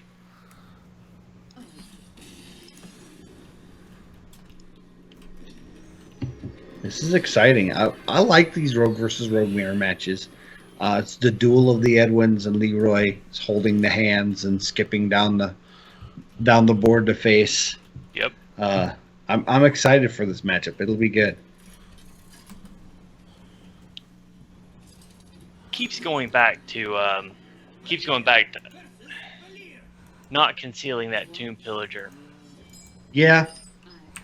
I think if he would have concealed the Tomb Pillager, I think the Twilight Drake was coming down. Twilight Guardian was coming down. So I think there was a counter to it, but you really should conceal that Drake for that additional damage, or conceal your board for that additional damage. And Swashbuckler comes down, Patches comes out, and we're going to see another Swashbuckler and Patches. And then we see the exact same thing getting ready to happen on Sentry's turn. He did not quite have the first turn Edwin. Now, clearing your patches and his patches, that there is signifying you do not want any gang up shenanigans happening today. All right, so if I'm Max here, I'm definitely not putting out Blood Mage Thanos as too valuable. So I was going to say Journey below or dagger down the Swashbuckler. He's going to take the damage of the Swashbuckler over the Journey from below, or Journey below. This matchup is all about using your health as a resource, but knowing your opponent's using their health as well. So you want to make sure they're using that one extra point of health as a resource than you. As you see, Max Box is at 29, and Sindri is currently at 27. So right now, Max Box is winning the resource race. All right, so I think snap pick again for the most part. Jade Swarmer. This pretty much, I mean, you have a 1-1 that turns into another 1-1. Yeah. Tomb Pillager comes into play. I'm not sure if I like coining the Tomb Pillager because I think the coin has too much value with Edwin in your hand. I do too. I think I would have rather seen a Phantom Knives there. Yeah, you create another 1-1, but you could just clear that with your dagger. Exactly. But if you could have maybe the next turn coined into Sap into Edwin, that would have been a better play. Right.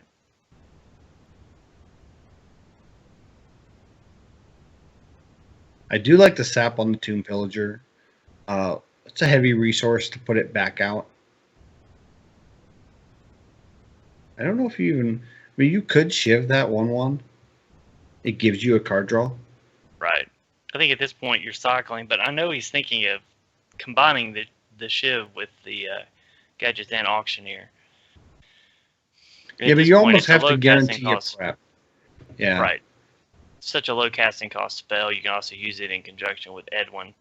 I think I'm just clearing here. Or just going to face. I mean, if you're not going to shiv it, why bother clearing it? Because you're just putting another 1-1 right back on the board. So I like, if he's not going to use the shiv, I like going to face. Preserve your life a little bit and dagger back up. Azure Drake is the play from Max. Sindri will take another point of damage. Small Time Buccaneer was drawn. Now, there is a possibility of an Edwin play here.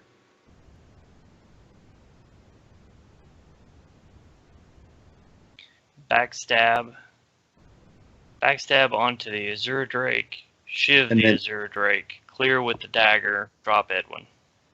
That's what I would do. That's a 6/6 Edwin with a 5/4 Tomb Pillager with just a 1/1 on board. Right, and that looks like the play that Sindri is going with. I like this a lot. And punches Max in the face for 5. And in a dream world, Sindri next turn draws into prep. Max Fox has been holding a lot of resources. He does have a lot of big. He has 2 Gadget Zans in his hand. He has a rather clunky hand. Right, but I think here the play is Blood Mage into Eviscerate. Clear with the Jade Swarmer. On the Edwin. On Edwin. I think you're right there. I like that. And then I would just put out Small Time Buccaneer as just a minion. Right. He could just dagger up. And this is a perfect opportunity for a Fan of Knives. Oh, yeah. This sets right into Fan of Knives because he drew into the prep. Like I said last turn, if he drew into prep, Sindri is going to take control of this game. So Fan of Knives, he'll draw 2. Mm-hmm. Max will draw 1 off the Death Rattle for the Blood Mage. He can counterfeit coin into Cold Blood. Oh, or he could conceal. This is a tough choice. I think he'll end up concealing. I like that. Clear the Small Time Buccaneer, though. Go ahead and clear it. Yeah, with face. And then conceal. He'll, of course, draw another card. This just about seals the deal for Sindri. He is showing lethal with what we see in his hand. He's showing 9 on the board. Only needs the Eviscerate. You have to assume he's going to have the Eviscerate. Right. Max knows he's got it as well. Max knows it, yeah.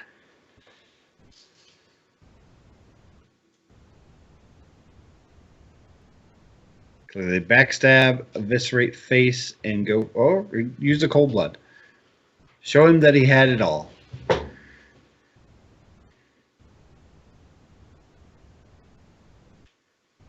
And Sindri is going to take Game 5 with a solid victory with his rogue over Max Box's rogue.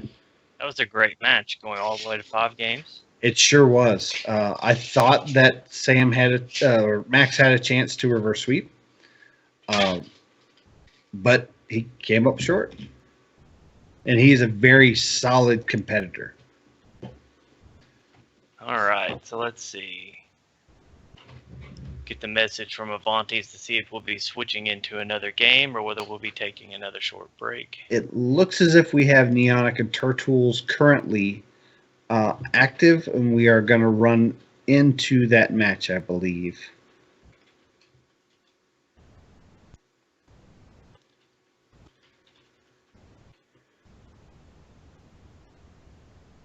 All right, guys. Spectating Neonic and Turtools. They're both currently playing Mage, and I'm working on getting the lineup details for you right now.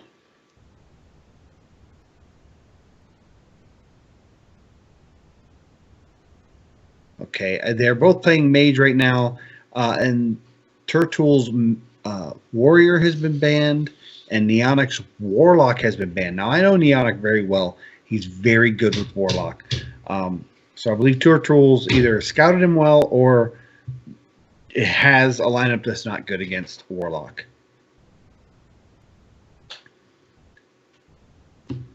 And it looks like this is going to be a very long match because it looks as if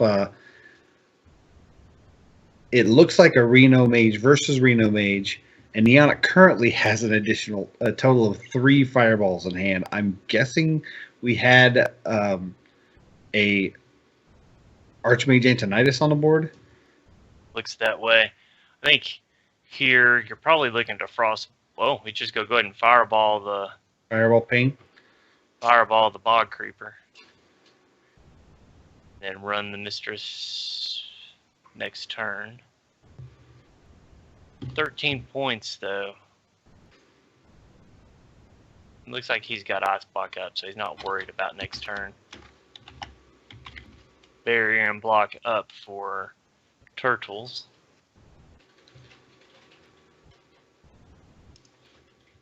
So 5 mana. He's at 25 health. I don't see any reason to worry about the Mistress of Mixtures. In fact, I think I'm going to probably leave that on the board. I would agree with you. Neonic currently has Alexstrasza in hand, but a lot of times you don't want to use that until after Reno's been played. Or you use it defensively. Alright, so the Kazakus potion is summon an 8/8 demon and deal 8 damage. The 10 mana potion. Neonic drew into Forgotten Torch. So what do you think? Forgotten Torch, Frostbolt here, where a single Fireball takes care of it, but Yeah. Forgotten Torch does put Roaring Torch in the deck. And the thing about the Fireball is your opponent knows you have the Fireball. So might as well just get it out and not show him what else is in your hand. It looks like he's going to go ahead and Torch to face so that he can get the Roaring Torch back in the deck. He has 8 cards left. That's a very heads-up play. Yeah, 7 cards left in Turtle's deck. That gives him 1 extra card for his for the fatigue matchup. And possibly 2, 3, factoring in the Manic Soulcasters in his hand.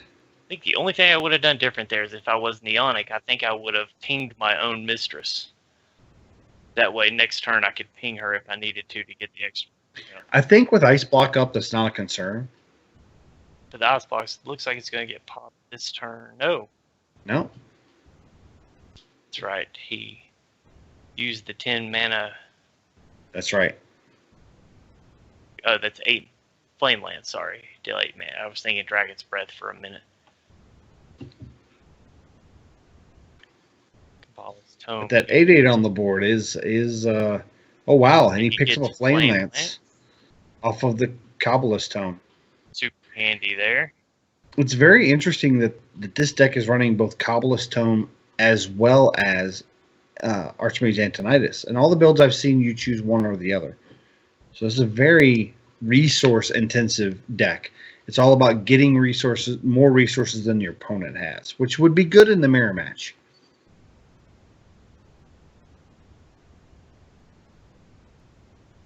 Okay, so I think here you're still trying to, you want to pop the block, but you don't want to do it with your Fireball. I say you Ink Master here and probably Frost Nova. And then Ping Face. No. I don't think I want to Ink Master my Mistress. I think I'm waiting for a better target. I might rather Ink Master a Babbling Book. He's going to pop the block with a Fireball. It doesn't have a way that he pops it now. I would have rather pinged, get him a little bit lower. That's okay. Then you pop the Ice Block, but you heal them for 4. Is this a defensive Alexstrasza followed up by Manic Soulcaster? I guess not. Ice Block. Oh, and he pulls Ice Block off the Babbling Book. Off the Paveling Book. That is a huge grab. I think you definitely Ice Block here. And then I think you start to apply pressure by laying the Water Elemental. And then go ahead and Forgotten Torch to the face so that you put Roaring Torch back in your deck because you only have 6 cards left in the deck. So now you're really looking at what's going to happen come fatigue. Because Ice Block you do not want to Forgotten Torch here. Because then you will have 2 Roaring Torches in your deck and Reno will not work. Again, I don't know if he's played Reno yet. We came halfway through the game. Yeah. But I don't believe he's played Reno yet. Okay, he's so going to defensive Alexstrasza tells you that he's not played Reno yet. Yeah, I would say that would tell me that he's not played Reno yet. I don't see a lethal opportunity in Turtle's side. Right, but this is still Ink Master into Flame Lance to clear the Alexstrasza. But what do you... you're not ink mastering anything. That loses major value. Oh no, I'm thinking Manic Soulcaster. I'm sorry. I guess ink master into Flame Lance, obviously. Yeah, I was thinking Manic Soulcaster. I apologize. Yeah, I think you have to do the greater arcane missiles at this point. You've got to clear that Ink Master. And hope it clears it. Yeah. You could 2 shots after potion it. the 6 damage and gain 10 armor. In fact, that would be pretty helpful here. But I think what are you saving that Kazakus potion? Oh no. Are you saving that Kazakus potion for when he puts Reno out?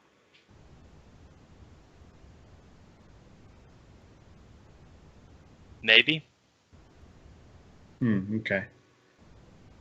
So I'm getting a report that currently this matchup is 1-1. So this is the third matchup in the series.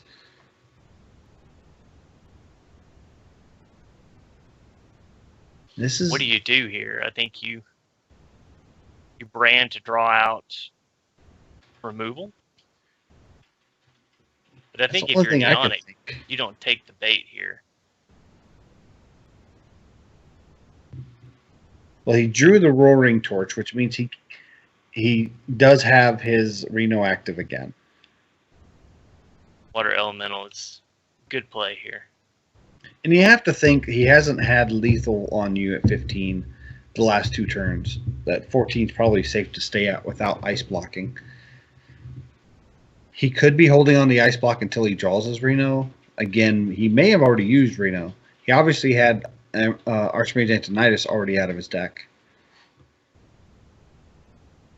Forbidden Flame on the Water Elemental, and that's solid. Yeah, that's a solid play. All right, so with 2 Manic Soulcasters in the deck, you're just waiting for Reno, and this is horrible. Huge. I mean, we know how big it is. Dirty Rat comes into play. It's either going to get Alexstrasza or Reno, and it got Reno. And if it was Alexstrasza, that would have been bad for Neonic, and the Reno is great for Neonic. Now he can safely put up the block, knowing that basically all he has to do is pop his opponent's block, and he doesn't have to worry about the full heal. So now, if he does still have Reno in his deck, it's one of the 4 cards that's remaining. He has Manic Soulcaster, so he can actually Reno 3 times. 3 times, and that may be why he's been hanging on to the Manic Soulcasters.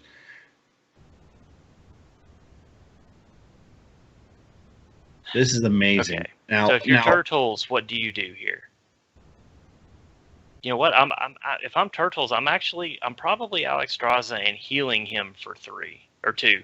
I think it was 2, wasn't it? Because he just pinged it, and then putting that 8/8 threat on the board and forcing him to remove it with some more of his direct damage. Because at this point, I'm just trying to stay alive to get into fatigue. I think you want to go ahead and make sure the 2/6 gets cleared.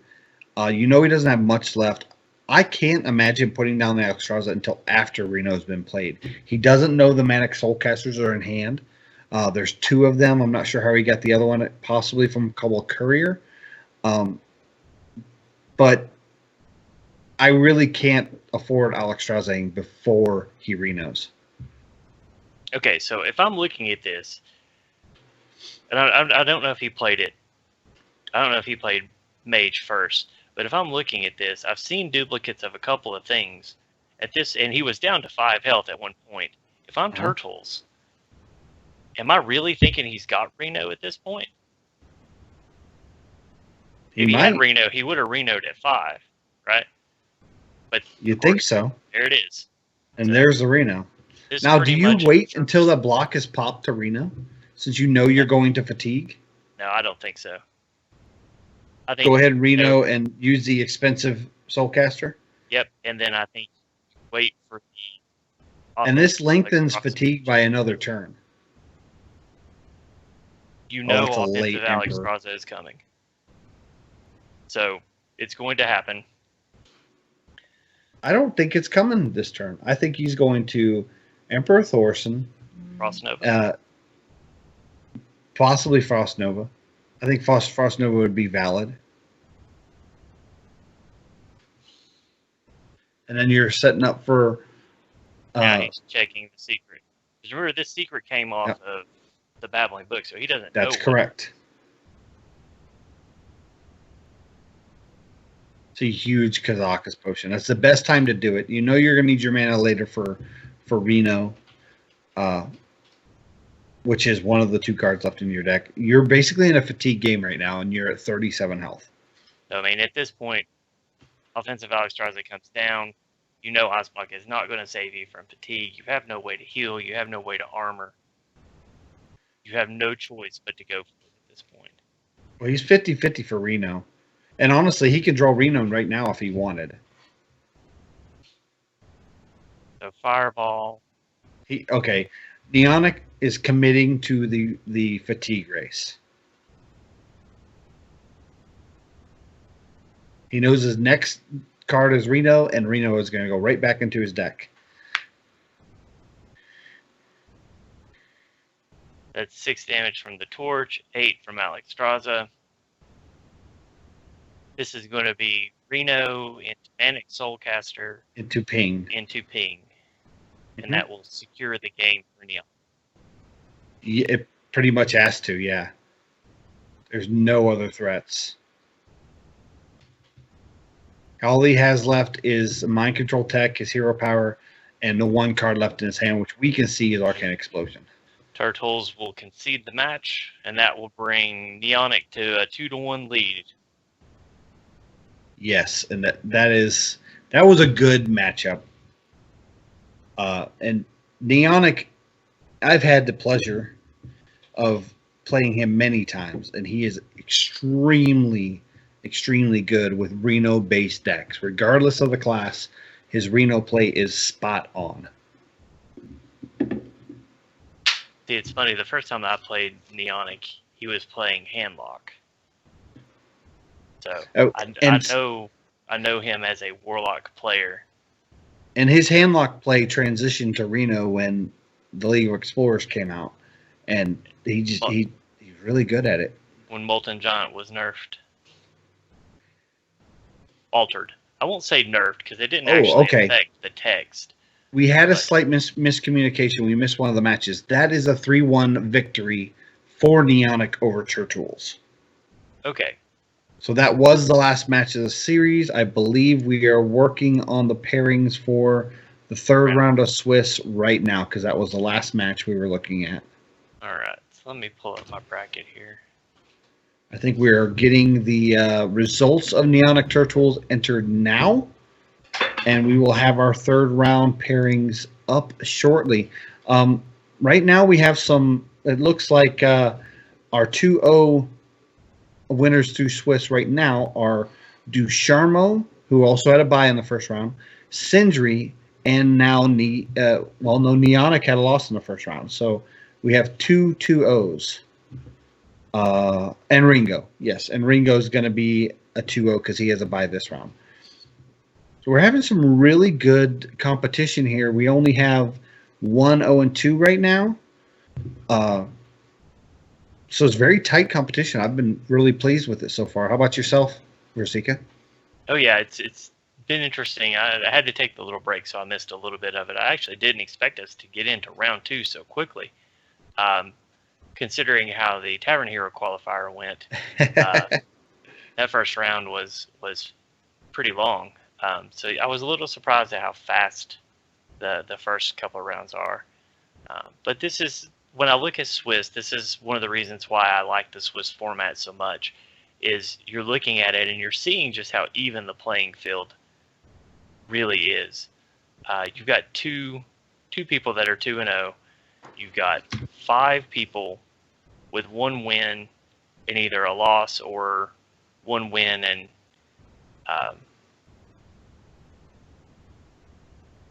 so wait a minute, hold on a second. I'm still showing Turtles as having played 3 games. There we go. 5 people with 1 win and 1 loss. Yep. 6 people with 1 win and 1 loss. And then you only have the 1-0-2. And really, out of everyone in the tournament, Inked is probably the least experienced player. So you're looking at literally, or quite literally, a David versus Goliath scenario. And Inked is a he's been playing Hearthstone for a while, but he's taking kind of a break because he has focused on another podcast he does within the ECMMO network, and that's a wrestling podcast, the Mastermind podcast. Correct. And he's one of the hosts of the Mastermind podcast, and of course you can find that by looking up ECMMO on iTunes, and you can download that podcast. I believe they record on Sundays, and usually they have it out pretty quickly afterwards. And of course, they're in for a big weekend this weekend with the Royal Rumble. That's correct. So he's taking a little time from his research to join us in our little Hearthstone tournament here for our patrons. And he'll be reporting this weekend. They'll probably end up doing their show usually right after the results of the event, which this week for tomorrow is going to be the Royal Rumble. Do we know who we're spectating? I don't know yet. I know mine picked up the next round for Ionic. Yeah, mine did too. This is Neonic versus Max Fox. I think we just got our report who Ducharmo and Sindri. All right. As soon as they get started, we will get into Ducharmo and Sindri, which is a battle for our top spot so far. I think they're currently working on their band picks now. As soon as those come in, I will have those up for you. And it looks like Ducharmo is bringing Priest, Shaman, Mage, and Rogue. And Sindri is bringing Priest, Shaman, Warrior, and Rogue. So it looks like we have a mirror match, other than the only difference is Mage and Warrior. Ducharmo bringing the Mage and Sindri bringing the Warrior.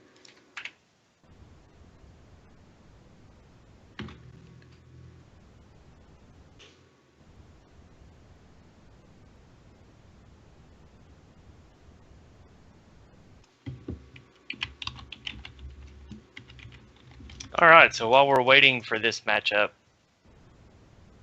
are you surprised by any classes that were brought?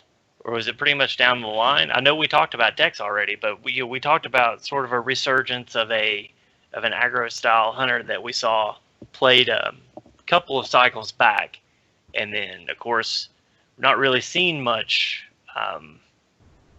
Not really seen much of the new mechanic in Warriors. Hold on, I'm going to take my fleece off here. Yeah, the buff mechanic is pretty much the buff mechanic's pretty much non-existent right now in competitive play. But what do you think? Pull your mic down towards you. What would it take to? What do you think it would take to get the hand buff mechanic back in play, or to actually see play? A slower meta. So how do you? I guess that Ben Brode talked about the meta and what they see in the meta right now, and he offered a few suggestions for what they thought could balance the meta a little bit better. What did you think about his suggestions? I think they're solid. I don't know if they're completely sound. I think smaller taunts, or the use of smaller taunts, would be more useful. We'll just have to see. Now, it looks like the bans are in. Ducharmo's Mage has been banned, and Sindri's Priest has been banned. And so they should be getting into their matchup. Looks like they've started now. So we'll go ahead and hop in there for Ducharmo and Sindri. And it looks as if Ducharmo is opening with Rogue versus Sindri's Shaman. All right, so Sindri pitches back the entire hand. He had nothing but burn, and it looks like Ducharmo has 2 Tomb Pillagers, Prep, and Cold Blood. I can't imagine him keeping anything except maybe the Prep. Oh, he's keeping the Tomb Pillager on the coin. Yeah, Tomb Pillager on the coin. Actually, I might have made a case to keep both of the Tomb Pillagers because I had the coin, and he's playing counterfeit coin.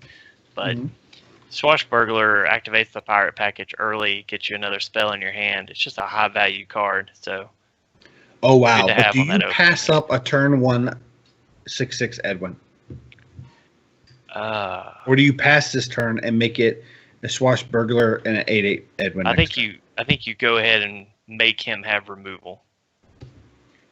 In fact, I can't think of anything he could possibly have going into turn 2 that would Without get the rid of coin, a there's no 6/6. hex. Yep. There's no. You can't lava burst. He's gonna have to lava burst this next turn. He's and not going to be probably able use to his if he face. plays the totem golem. And he's not. You're right. You are right. He's gonna have to use the lightning bolt and the totem golem.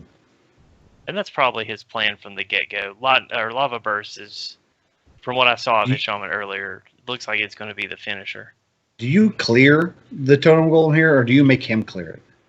I make him clear. I think I'm sending 6 to face, 7 with the dagger, and I'm making him use his resources to clear my Edwin. He's considering whether he wants to use the dagger, and he chooses not to. And this might be for the threat of some taunts coming up, maybe for totem removal. He's really slowing down the shaman, making him use his overload early just to clear a minion. I think if you're Sindri, you go ahead and pass the turn. Next turn is going to be Feral Spirits. I can't imagine he would play anything else. Swashbuckler, of course, activates patches. Oh, wow, and he picks up a fire elemental. That is going to be great great damage to clear some taunts and that or is go face with. That is a huge pickup. Fits right into his curve. I mean, Tomb Pillager, if he clears it, you get a coin. Turn 5, you can fire elemental. Ducharme really has some great deck design here and awesome draws.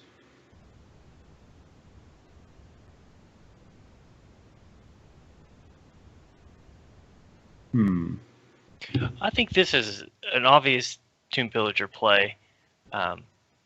Once again, make your opponents clear patches. Make your opponent clear patches with something else, preferably the weapon. But I'd put out the Tomb Pillager because you know more than likely it's going to draw both of those feral spirits into it.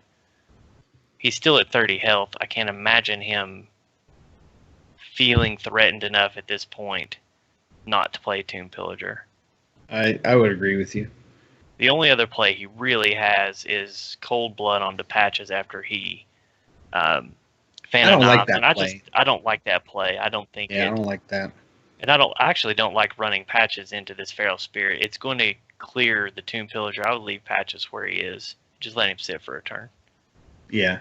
And maybe he's softening up for a Fan of Knives. I don't know.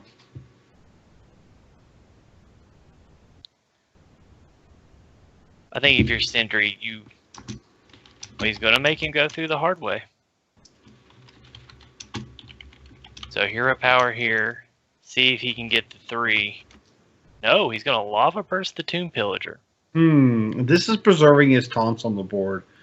Of course, we know that this is just going to lead into a coin fire elemental to clear one of the 2/3s and make it rough. So coin fire elemental, and next turn you have some brilliant gadget Zan plays. Yes. But you see, I don't use counterfeit coin here because my opponent doesn't know I have it. He does know that I have a coin from the Tomb Pillager. Right. So I go ahead and coin with the one that he's got. Fire elemental the 2/3.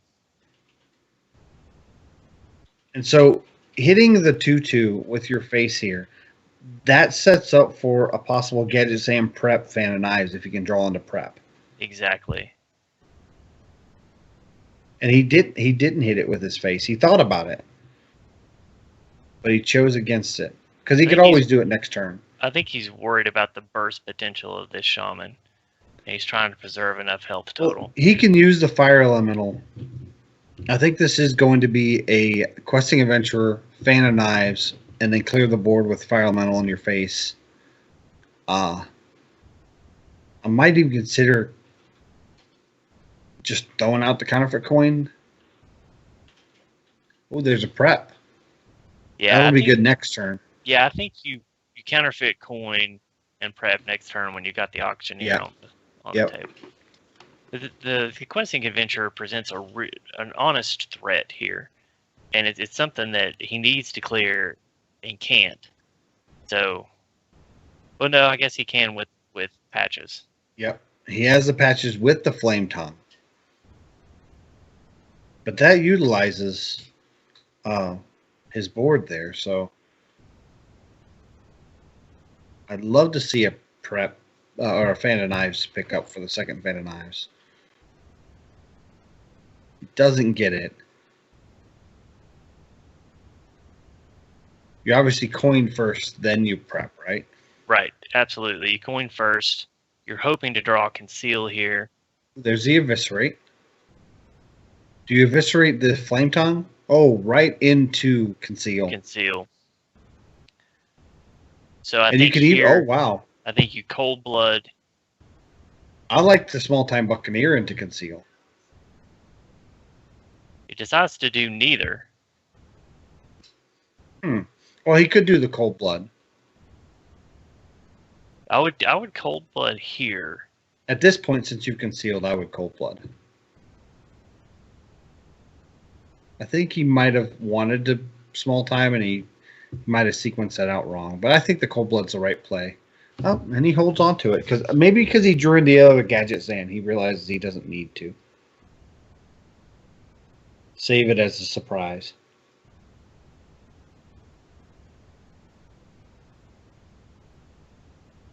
Of course, gadgets in the cold blood next turn draws you 2 cards.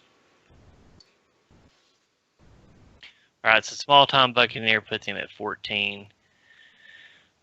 There's 12 on the board. So anything, lightning bolt, jade lightning, lava burst, any of that is lethal. So you're hoping for a sap? Yeah, sap is the only thing that saves you here, I think. I would go ahead and cold blood my auctioneer to draw the other card. Well, Azure Drake draws you a card as well. Right, but there's the sap. There's the sap. And he gets the value from the prep. Oh, and the fan of knives. This clears the board.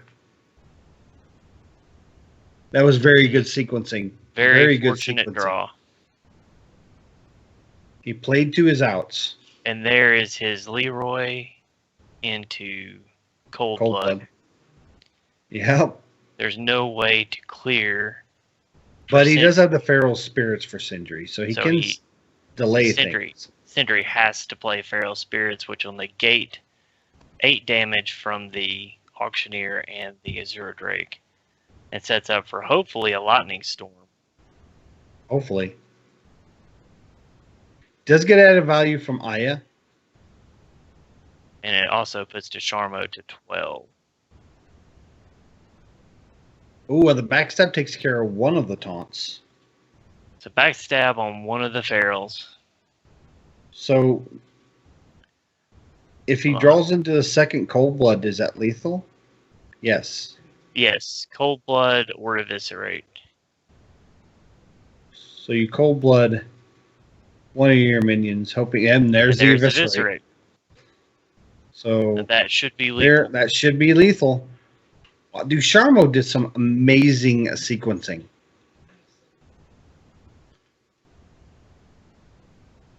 And there's the cold blood. Answer: when you leave Gadgets and Auctioneer on the board, those type of things just happen. And really, this goes back to using that lava burst to clear the Tomb Pillager. If he had saved the lava burst and used his face instead, I think it would have ended up being able to hold on to that lava burst, and Ducharmo would have only gotten 1 turn out of the auctioneer. Exactly. He had no way to clear that auctioneer at that point, and Ducharmo was very intelligent to catch up on that.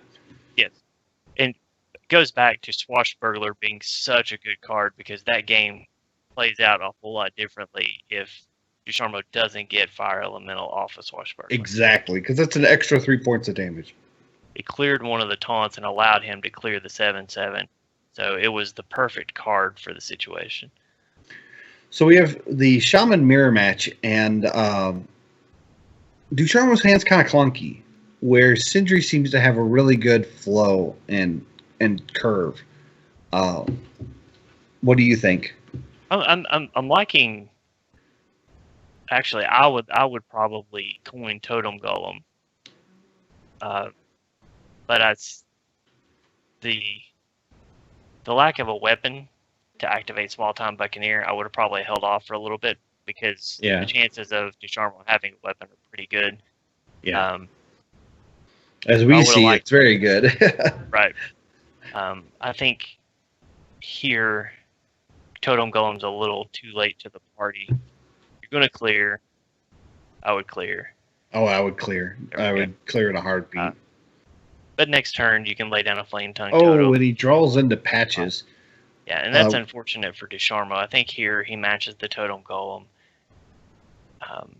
That way, he can actually remove the Totem Golem without using Flame Tongue, putting Sindri on having Flame Tongue because he's overloaded. Yeah. Now, do you do any damage with the weapon here, or do you hold off? I think you hold off so that you can clear Totem Golem next turn without having to use your Flame Tongue. Gotcha. And this is what I was talking about. If he wasn't overloaded on this turn, if he had coined out Totem Golem first, he wouldn't have the opportunity to coin into Blood Mage Maelstrom to help clear anyway. So it ended up washing out in the end. This actually presents Ducharme with an interesting problem. He can use patches and the claws to clear the Flame Tongue Totem because he can just recast, or he can use the Flame Tongue Totem clear with it instead. I like this line because he takes 3 damage, but he has a weapon in his hand, and he leaves a 3/1 threat on the board. So any kind of Feral Spirits play, he can at least clear it with patches. I would have put my opponent on having some form of direct damage. So to me, it would have seemed like a wasted Flame Tongue Totem. But he's not going to clear the totem with the damage anyway.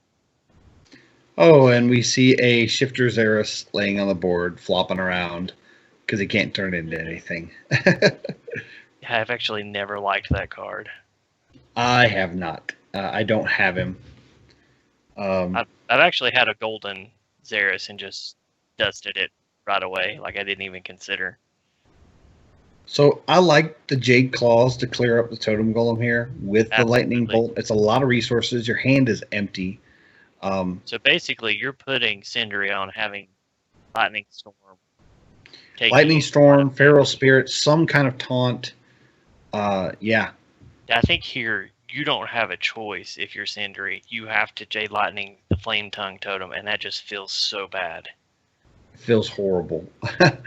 But I mean, you've got to do it. You don't have another. You don't have to. You can Flame Tongue and run the Xeris into the opposing Flame Tongue. That's an option. But I mean, at that point, well, it is. It is. But I feel like it's not a good option, but it's an option. I feel like that's once again a waste of a Flame Tongue. I guess that Flame Tongue's going to die next turn. Yeah, I'm a little more. I value my Flame Tongues a little more than these guys are valuing theirs. But I think that comes from playing Shaman as long as I have, and Flame Tongue being one of your only outs later in the game. The burst potential of both of these decks are a little bit more robust than when I was learning to play Shaman. And he's going to Jade Lightning one of the Tunnel Trogs. That's interesting. It's a surprising line. And he's going to soften up the Flame Tongue for next turn. So I think if I'm Ducharme here, I go ahead and Totem to see if I get Healing Stream Totem. And yes. That way I know if I can. I would Totem first. Now, do you put out the Spirit Claw? I would. Use that mana. Or does that put too much of a target on your Wrath of Air Totem? Your Wrath of Air Totem is going to get cleared if he has charge or direct But damage. if he has to make a choice between the Flame Tongue and the Wrath of Air, and he has Spirit Claws on the board, then he has to go with Wrath of Air. But if he doesn't have Spirit Claws on the board, then he might clear the Flame Totem. No, because I think Spirit Claws represents a total of 9 damage over 3 turns. And Spirit Claws counters Aya really well. Yeah, I'd definitely draw first here. Oh, here's the Leroy. Does this change your plan at all? Do you just go face? Spirit Claws here, and then I would actually go ahead and clear Aya and send everything else to face. You wouldn't use your 2/1 to clear the 2/2? No. I would make him do it. Put him on having Maelstrom Portal, Lightning Storm, or having to use his 2/2 to clear it. Okay.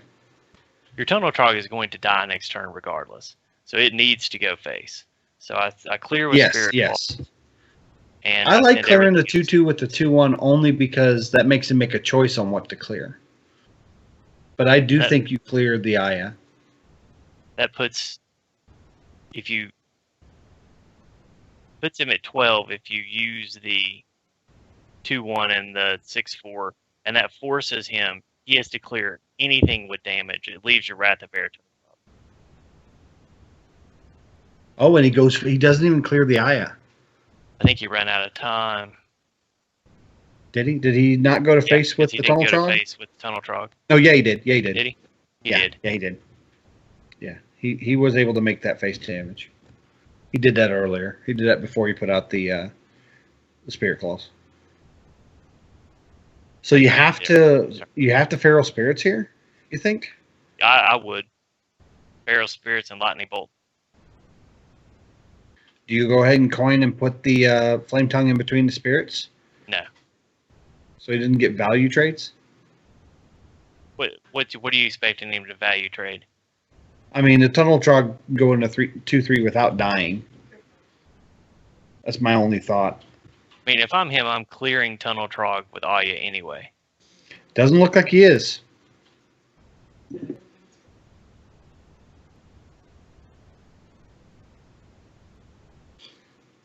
He's thinking about it.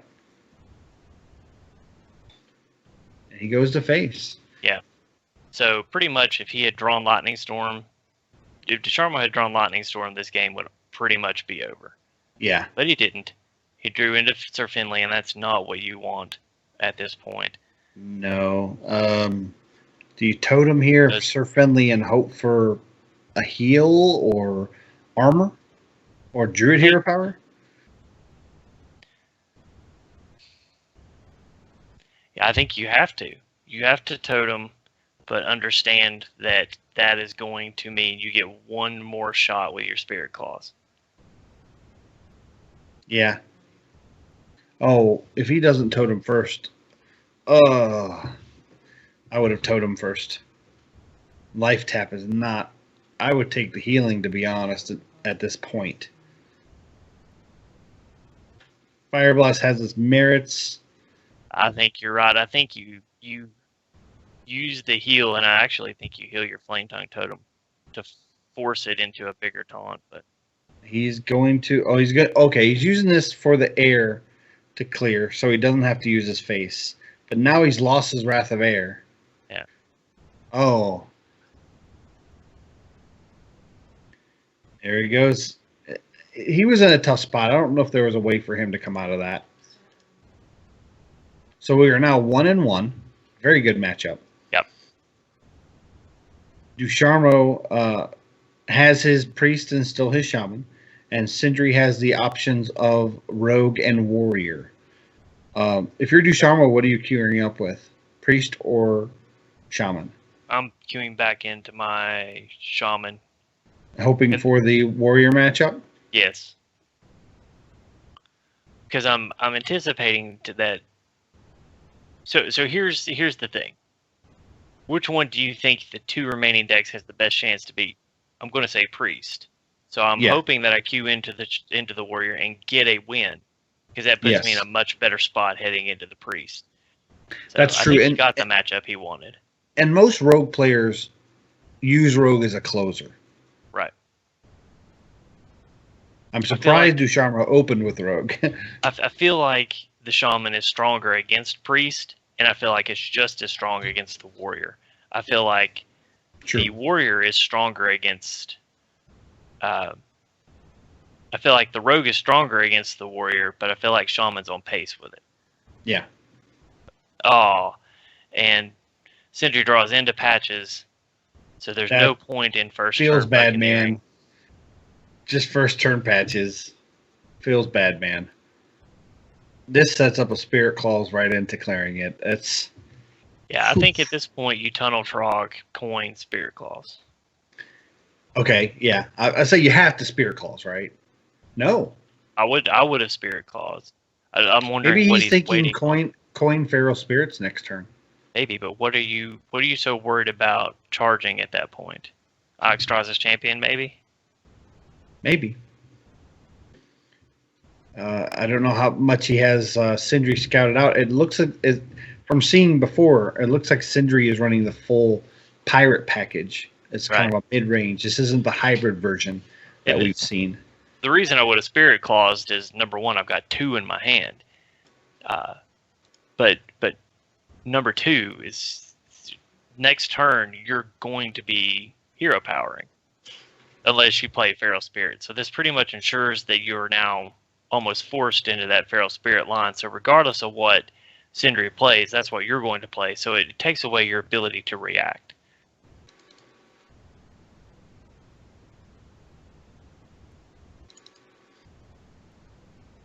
I think if you're Sindri, you go ahead and you armor up. There's not a whole lot you're expecting your Shaman to do. So Feral Spirits come down. Tunnel Trog will become a 3/3. And this still opens the gate for Spirit Clause next turn. It's not a very strong turn 3 play, but with the board the way it is, I like it. I think he's just saying, I want to get this game done as quick as possible before he can get crazy with his pirates. Right. And I think here he made the smart play. He put down the South Sea Captain. So he pulled right into Lightning Bolt, which is a perfect draw for the South Sea Captain. And this game is all but done. I think so. I mean, there are possible tools. He does have Arcanite Reaper if he can get it out that long. But by that point, do you want to take any more face damage? I think you have to play Dread Corsair here. It feels bad, man, when you can play Dread Corsair for free next turn. But I think if you don't, you take too much damage. You could small time in South Sea, but it's rough. Yeah. And see, this is an easy Blood Mage. Spirit Clause. Yeah, this game is all but over. They're sending another 8 damage to face. Yeah. Putting him at 15. Keeping those taunts up is locking Sindri out of any chance to win this game. Yeah. Small time Buccaneer. Armor up. Or up. Clear the 2/3 taunt. Any merit to double small time Buccaneer here, since it will probably absorb at least 2 points of damage? I don't think so.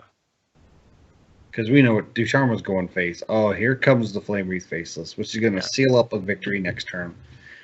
Ducharme was a close friend of mine. He's very good at analyzing when lethal is being set up. He's great at arena play. But I'm not surprised at how analytical he is with his Shaman versus Warrior.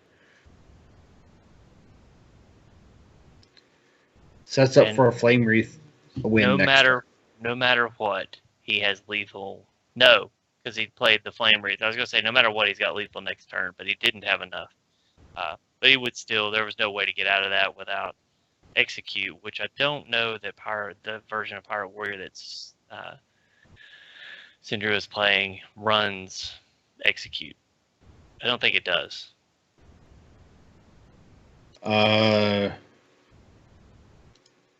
Sindri's Pirate Warrior? Yeah, I'm pretty sure it does not run Execute. It does not run any Executes. No, it does not. It's straight pirate package with the Heroic Strikes and Immortal Strikes. Yeah. And Leroy Jenkins.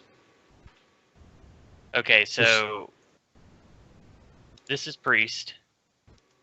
So this warrior should make pretty fast work out of this priest, and that will set up the match you're really wanting.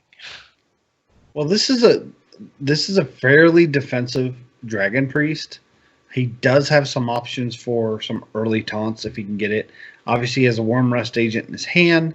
He might keep the Azure Drake just so he has that, and then the Dragonfire Potion is probably going to be pitched. Yeah, I would pitch the potion for sure, and I probably would keep the Azure Drake in hand, even though it's a 5 and you don't have the coin, just to ensure. Oh, and a Potion of Madness is such a great draw. That's a strong pickup. So important. And the Shadow Word Pain, he is getting everything he needs to win this matchup. I would save the Shadow Word Pain for the South Sea Captain. I think this is going to be a clear Worm Rust agent turn.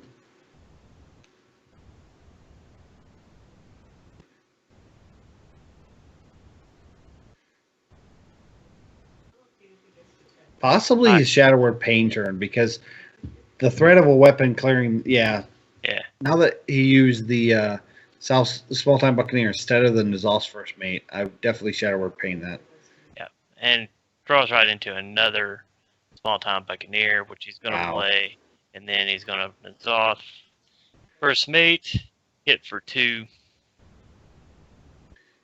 Now he can Worm Rust Agent into Potion of Madness, taking the patches and clearing the Nizal's First Mate with it. This will make Sindri clear everything with his board and his face. And that's exactly what happens, leaving the Small Time Buccaneer facing down the Worm Rust Agent. Which is going to take care of pretty handily. Gives a clunky turn 4 unless he draws into something good. But I would imagine that this will be a South Sea Captain. Yes, South Sea Captain. He could coin into Korkron Elite. It's the same result. It's a 4-3 going into it either way. Yep. This I don't understand. But you save the charge on your weapon. I think that's a shapeshift. I think they're all 3 good choices, but I think I picked shapeshift here. Well, steady shot directly counters the priest's hero power, so that may be his thinking there. He can't heal his face if I'm hitting him for the same amount of damage each turn. Right. I was thinking being able to hero power and increase the damage of your weapons. That's true, and that makes sense.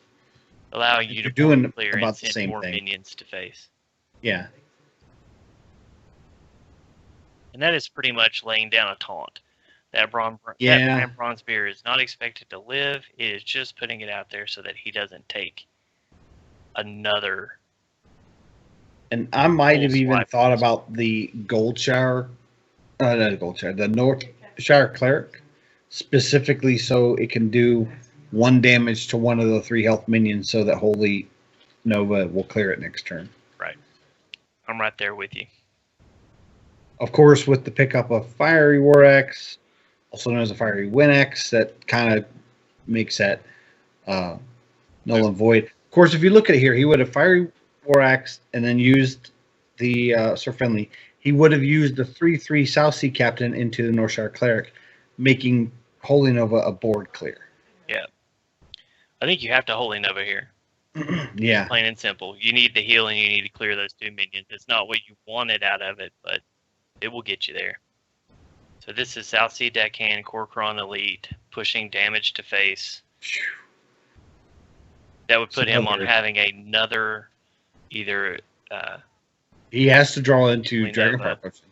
Yeah, he has to. Oh, he chooses not to go with Korkron Elite. I would have put him on having to have the potion. That would have secured lethal for next turn.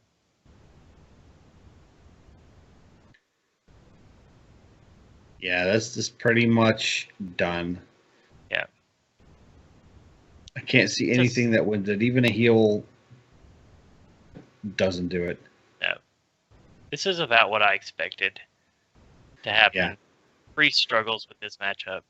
Let's say Twilight Guardian might have been a stall, but none of these help. That's actually one of the big reasons why I would have pushed the Corker on last turn, was just in case a Twilight Guardian was drawn. Yep.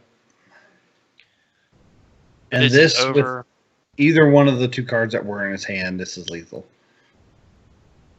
And he goes with the Core Crown Elite, not showing the Leroy.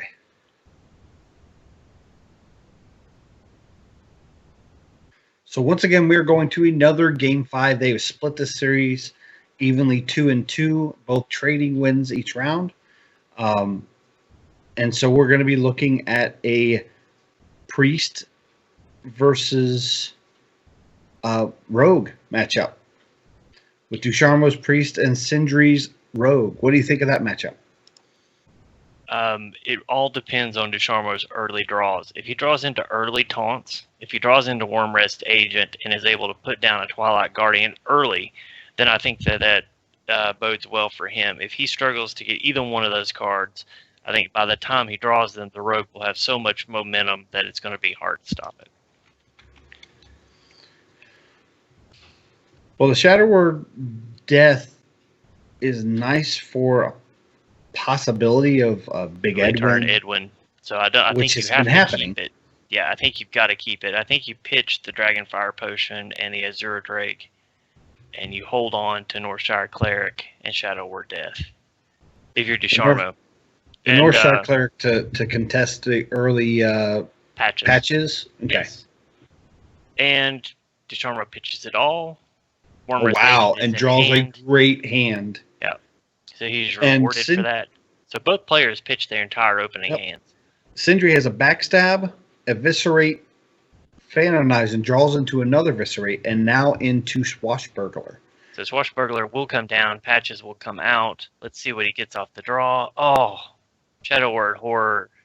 That is going to be... Is actually bad, because it counters your deck. Well, it counters your early deck. It gets rid of Worm Rest Agent. It gets rid of your Twilight Whelps. It gets rid of Metaspite Historian. Gets rid of Northshire Clerics. The things you don't want to waste your minions to health trading in on. True. And actually, with him loading up this Worm Rest Agent with Power Word Shield, which he's considering, the Shadow Word Horror becomes more valuable. But I think he has to, because it's too much of a threat for Backstab than just trade. Yes, and see, if I'm Ducharmeau, I'm looking at this board. I've got this 2/6 Worm Rest Agent, and I'm thinking, I'm good. So next turn, with the Azure Drake in hand, I'm probably gonna drop both of those Twilight Whelps. Mm-hmm. I think if I'm Sindri at this point, I can't do anything about that Worm Rest Agent right now. Well, he can. But if he wanted to Backstab Eviscerate, yeah. So, you really don't want to. I think he is hoping that he gets value out of Shadow Word Horror, and he is going to. I would have played Shaku just to see what card I got before I Shadow Word.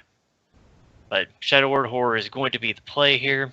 And this is a powerful play. And this is something you can't play around. Yeah. If you're Ducharmeau, you're just... Feels bad, man. Yeah. And he's rewarded for not hitting it because now he can Backstab Eviscerate on the Twilight Guardian. It removes a huge threat for him. One of the hardest things that he has to remove in this game. So that will come down. I would imagine Shaku will be played next. So Backstab into Eviscerate into Shaku and pass the turn. Is a no merit into Backstab Eviscerate Edwin or Shadow Word Death too much of a threat? I think Shadow Word Death is Shadow Word Death and Entomb are still too much of a threat at this point. Plus, you get the added value of Shaku giving you a card when he attacks the next turn. And, I mean, short of putting down another Worm Rest Agent or Twilight Guardian, he's going to get through uncontested. So... Mm-hmm.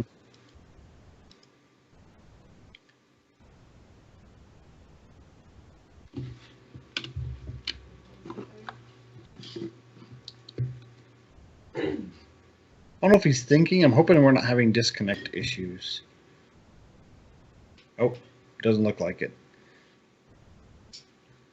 There it goes. And looks like he's going to go Edwin. He's going for the Edwin. He is rolling the dice that his opponent does not have Shadow or Death. And right now he doesn't. And he draws into Bookworm. So I think here I'm corruptoring, but Well, the merit to Azure Draking is you Azure Drake to draw a card. If he trades with his Edwin, then you can corruptor it. You already saw one Eviscerate. You don't think he has the other one. Right. We know he does. So do you trade your Edwin here, or do you eviscerate that Drake? I eviscerate that Drake since I have Leroy in hand. Okay. And that's only because I have Leroy in hand. I see that. I see the value in that, but now you are exclusively reliant on minion damage to finish off a priest. And I think that at this point, I'm going to say I think Ducharmo has the edge. I don't know. Seeing the Edwin in hand and still having, or seeing the Leroy in hand and having the Edwin on board, obviously he can heal out of this once he can clear that Edwin, but he has to clear that Edwin, which he can do next turn with the Blackwing Corruptor. So I think if you're Sindri here, you're probably going to Questing Adventurer. Mind Blast, that is a pretty big pickup. Fan of Knives. And now you force Ducharmo to clear. Yes.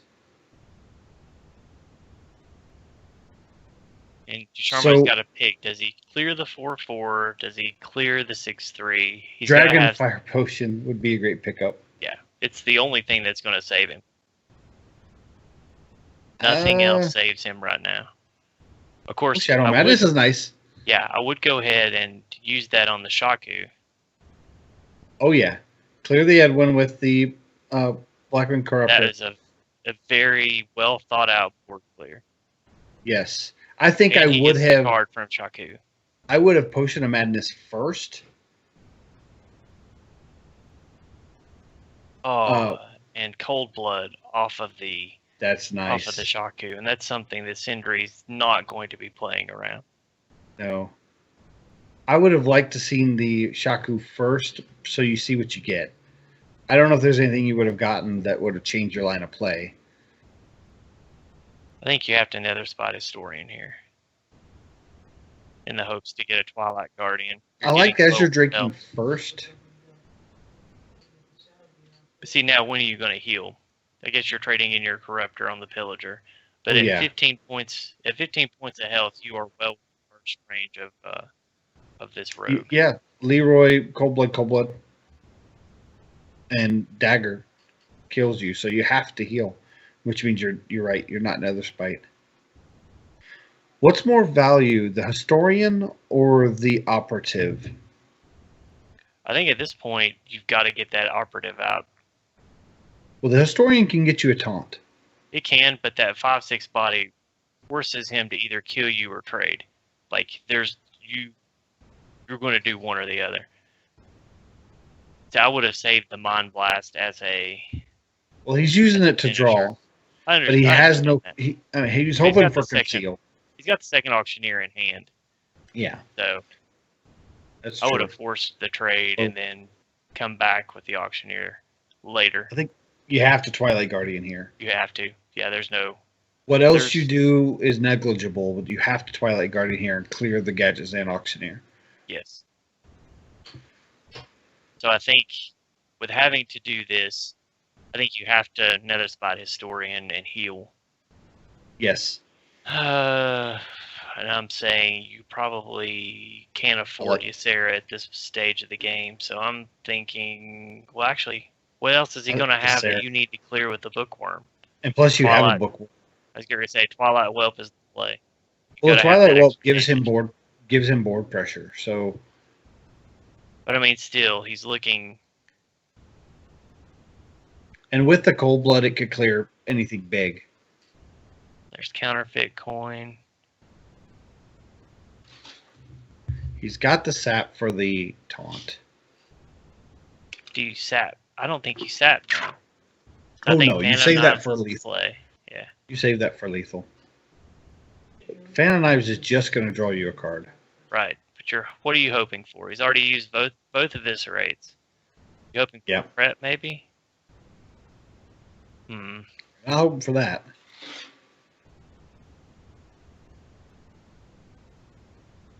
It really wasn't a good line that turn, so it gives Ducharmeau a little bit of time. I think you operative here. He's wanting to draw. You want a second taunt. Dragon that doesn't Fire help Potion you against the doesn't Azure help. Drake. I think you need the Cold Blood to clear the Drake. Yeah. I could understand operative first. Oh, Backstab. Backstab clears the Drake. Yes. I think you have to pick Backstab here. Backstab, run the Whelp in. Yeah. And heal your face. Yeah. All right. No, he's going to use it on the Historian. Unless he is also going to backstab. Nope. He's hanging on to the backstab. They're hanging on the Backstab. But I mean, Leroy's not going to get played until he's finishing with it. I think if you're Sindri, this is another Gadgetzan turn. Yeah. I mean, obviously, Leroy, Cold Blood, Sap, you lose the game as Ducharmeau. But you can't really play around that.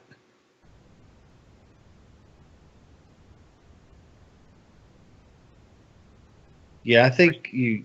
I was going to say, are you worried about Dragonfire Potion? I think you are. So I think Azure Drake is a safe play to see what else you get. But I think I'm putting down Questing first to draw that Dragonfire doesn't even touch this board. Right. On Ducharmeau's side. Right. So that's why I'm thinking, even if you draw into Conceal with Auctioneer, you've got to worry about Dragonfire at this. Yeah. So I think you go with a Questing first to try and draw the Dragonfire out. Well, he got the second sap. Well, you can't sap the Draconid. You don't want to sap the taunt. Yeah. Because it'll come out. Well, I mean, it'll come out as a 3/6. Yeah. So. I think it was right to save that because I think this next turn, depending on what Ducharmeau does, and this is going to be backstab into yeah. Break, so it's a moot point anyway. I was going to say I think maybe this next turn. You sap the Guardian, and I hate to say it, but you probably Leroy into that operative. I think I Historian first to see if I can get another taunt. And he got another operative. He's playing the rogue game against him. Do you don't want to conceal here? I think maybe you do. You conceal, but you conceal and then attack with the Guardian. So that you have a taunt up. Right. Prep into Dragonfire Potion's pretty unexpected. Yeah, I think I still like the Conceal better.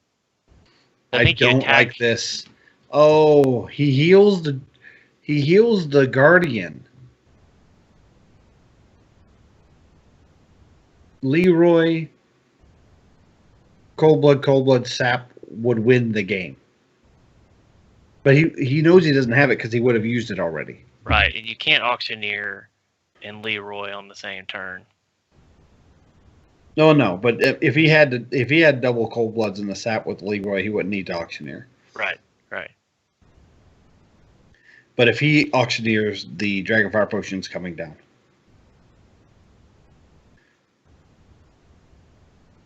He's got to get this off the board. He has to get. In fact, he's probably got to use both sides. Lethal's on the board. He has to clear something. So he's probably going to end up sapping this turn, and he hates it, but he may have to sap an operative. Yep. And that is horrible.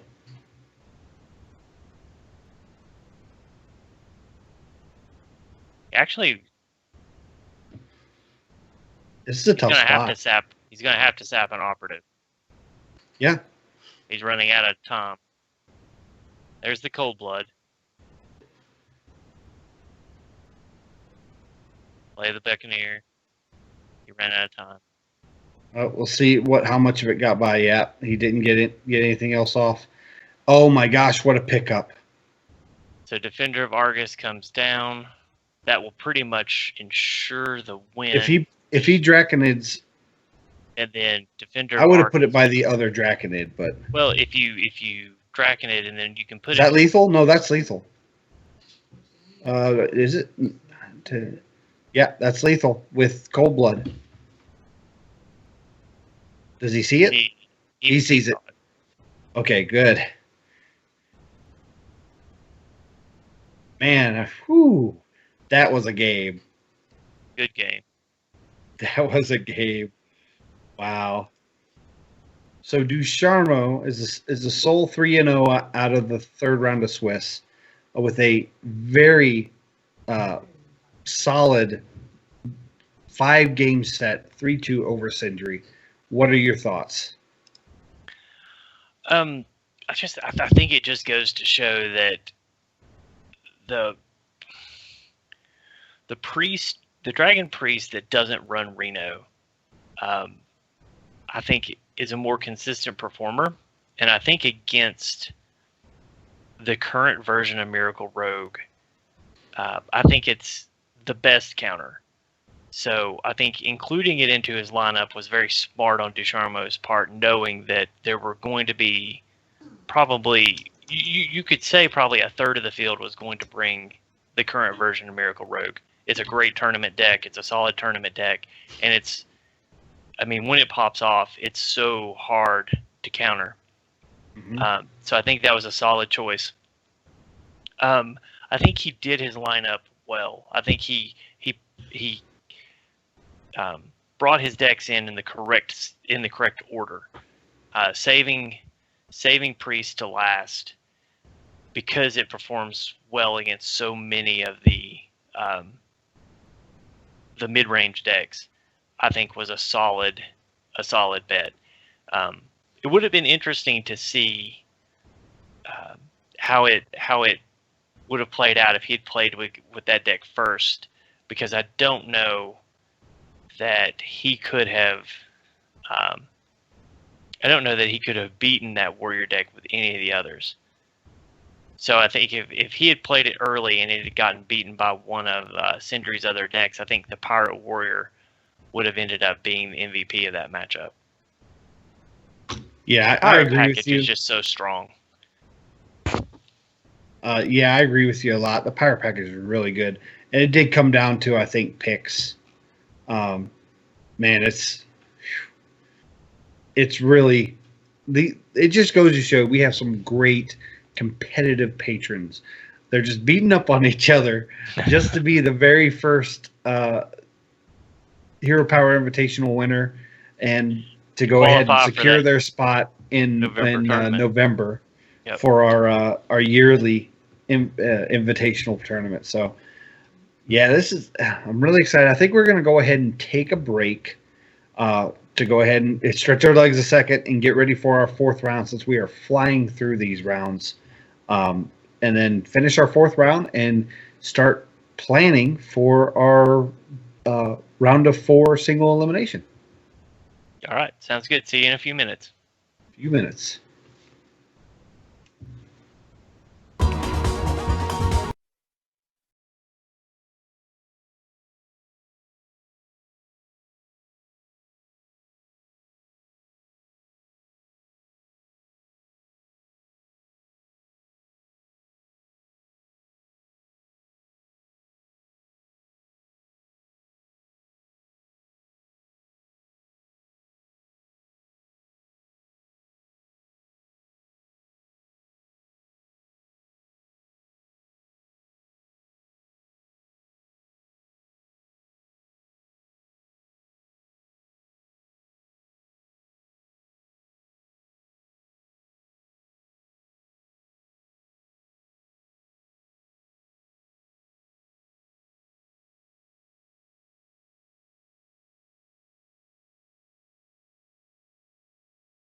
And we're back. We are getting ready for our fourth round of Swiss. As we get that set up, have any thoughts on the first three rounds of Swiss at all, Versika? I thought they've done. I thought our competitors have done really well. In fact, I was just talking to one of the players in our Twitch chat, and I was just telling him how solid I feel like all the play has been. I don't know that I've seen anyone grossly misplay. Like, I've seen the lines they've been going down. I don't always agree with their plays, but I mean, I see what they're doing. So when I look at it, I don't see like somebody playing a card blindly into something else, or just completely not seeing an out. I don't think we've seen anyone miss lethal. So No, we definitely have. We've had solid play. We only have one that's undefeated so far, and nobody has lost all of the rounds. So it's very tight competition. I'm just been very impressed by all of these players. Yeah, I really I like the diversity of the group that we have as well. We have some people that mostly playing casual. We have some people that are seasoned tournament players, and then we have some players that their experience is almost solely on ladder. It makes for a very diverse group, and you get to see the differences in the strategy and the deck construction coming from the different backgrounds. All right, it looks like our next feature match is going to be Ringo versus Inked, and they both are banning Shaman. Inked is bringing Warrior, Rogue, Mage, and Ringo is bringing Rogue, Priest, Mage. So this is going to be very interesting, where the only different class they have is Priest and Warrior, and they are working on getting in the match now. So as soon as they are in... Don't have Inked in my friends list. I do, but he is not showing online. Maybe that's why. There he is. I think that's he's why. In battle.net, but he's not showing his online in Hearthstone. Is he showing his in-game on battle.net? Because I don't see him. I'm seeing him as in battle.net, but not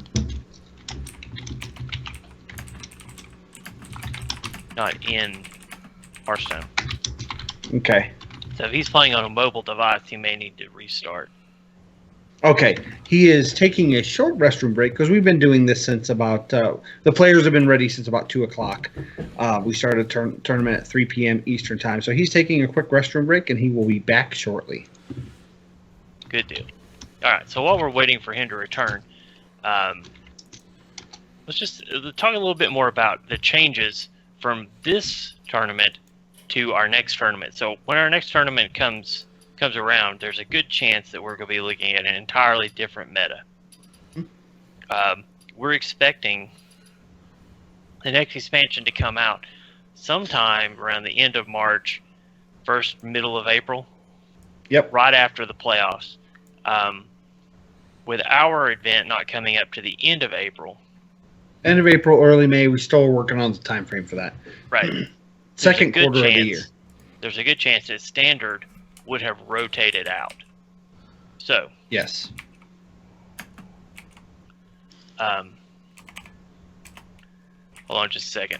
Well, what he means is not that Standards rotated out, but there's the sets from last year, or from 2015, have rotated out of Standard, and we will be presented with a whole new set in Standard to go along with Whispers of the Old Gods, One Night in Karazhan, and Mean Streets of Gadget Zan. Right. So we will not see Reno decks. Now, with Reno leaving, do you think Singleton decks as a whole are going to go away, or do you think that we will still see some variety of Singleton decks with cards like Kazakus and Ink Master Solia? Actually, I do think that you will see a couple of Singleton decks. I'm almost finished writing a blog post on that, which I actually have 2 blog posts waiting. I need to get that worked out with my password and getting the shortcut back on my Explorer to get back to where I can post. But yeah, I think you'll see the pre-singleton stay, and I think you'll see a mage singleton style deck play. And what I mean by a mage singleton style is, with mage, I don't think you can stay singleton with one copy of each card in the deck. I think you can with priest. It's going to be a little bit more of a stretch. I think you'll see a greater variety of priest cards, but I think that the card structure is there. With mage, I think you'll see Inkmaster as a finisher. And you could Kazakus into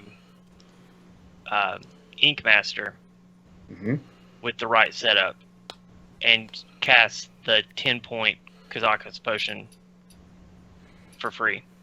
Or, you got the Pyroblast, so on and so forth. So I think you'll see Inkmaster as a finisher. But I think it's going to be more of a throwback to the traditional freeze mage style of play, and keeping Inkmaster to one of the last few cards because you're expecting to go into fatigue anyway. Do you think that with the rotation out of Reno and of course Bran, that the armor portion of the Kazakus potion will become more valuable? Yes. And also, Yes. Do you think that Priest will be able to kind of do the same thing they do now with Reno with greater healing potion? I actually do. In fact, I think greater healing potion is going to be the key to that deck being successful. And it's part of why I think that it will survive and still be able to be a true singleton deck. All right, it looks like we are ready for our match with Inked and Ringo, and they have started out with, and we missed the mulligans, but Inked is running Warrior versus Ringo's Rogue. What do you think of this matchup? I think, looking at the style of Warrior that Inked is the running, hybrid. I think he has an advantage over a traditional modern Miracle Rogue. Now, we say traditional modern Miracle Rogue. We do see Ethereal Peddler in Ringo's hand. We do, and in fact, we didn't get to see Ringo's Rogue deck earlier. In fact, if I remember correctly, wasn't this the deck that we thought might be a N'Zoth Rogue? Yes, Because it runs the Dark Iron Skulkers. And it looks like it may not be N'Zoth so much as just Steal Yo Stuff Rogue, the Burgle Rogue. Yeah, the Burgle Rogue. I am kind of curious on the early prep for a sap. Obviously, this is because he wants to put out the Alexstrasza's champion. Right, and leave it uncontested. I see value in that. I like that. I like that play a lot, actually. I think if I were Inked at this point, I think I would probably clear the Swashbuckler and then play N'Zoth's first mate. And probably hero power, but the great thing is the pickup of the King's Defender, which clears the small-time Buccaneer.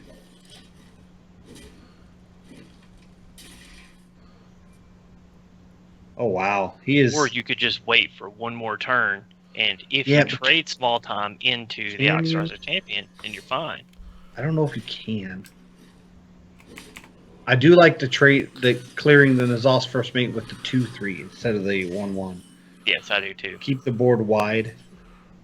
It's usually good against warriors. Keep the board wide. I was going to say, Kor'kron Elite here, it seems like the play. Go ahead and go face. Clear the Swashbuckler. Force the Rogue to come back in and clear your Kor'kron with the King's Defender. But he wasn't expecting Dark Iron Skulker, so Alexstrasza's champion will finish that off. Now, do you go face with this weapon, or I would have gone face onto it? I think at this point you're not going face with weapons anymore unless it's an absolute dire necessity. Okay.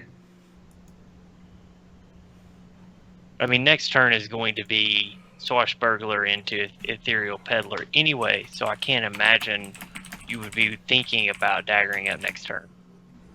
Now, Do you throw up the taunt or do you use the Corcoran to clear? See, I would have used the Corcoran to clear here. Yeah, I'm not too keen on this. He's going to actually execute. Wow, So- executing the 4-3. I think he's gonna regret that once the peddler comes down.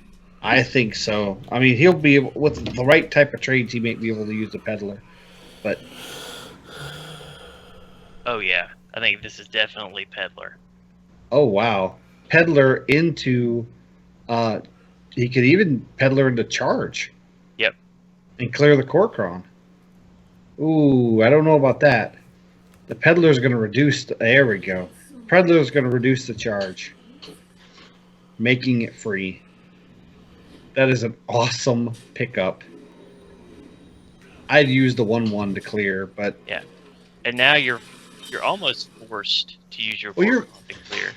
yeah, you're making him use the weapon. Oh wow, he's going to use his face to clear with the fire war. I think axe. this is a good play. I think you This go is ahead a and good clear play. the ethereal. It takes you down to 19, but you have a 3/6 taunt, which is historically hard for. Oh, if you can burgle. Oh, wait. I tell you, that King Defender, he wants to be played. Yeah. I like the Fierce Monkey here, though.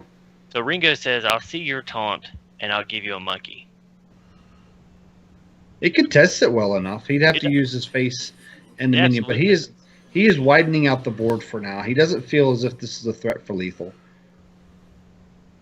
And I would Considering think- sockening There it you up, go. yeah. All right. So if you're inked now, what are you thinking? Face. Draconic Crusher. Dragon and Crusher, go face. Yep. I'm thinking if he had gotten an execute, he would have used it on the Guardian. All right. So, Blood Warriors. Blood Warriors Doesn't doesn't do really anything have- for you because they're 1/1s. I think you play Fierce Monkey. Yeah. I mean, you can eviscerate here. Yeah, I'm trying to figure out how do you take care of the 9/9. Do you hope for a sap, and what I does don't that really do? I was getting ready to say, I think you run the Blood Mage in and hope for a sap. So I think you have to Fierce Monkey here. Yeah. Yep. And unfortunately, it gets contested by the Corcoran, and you're going to take 9. There's no dragon, so there's no charge. charge, for Alex yeah. Cross's champion. Corcoran Elite will clear the taunt. It's a really good So- match. I was gonna say, I don't really know if you need to clear the taunt here. I think I would have almost gone ahead and cleared with the Crusher. Well, this sets up lethal. He has to take care of the Crusher, or he's dead.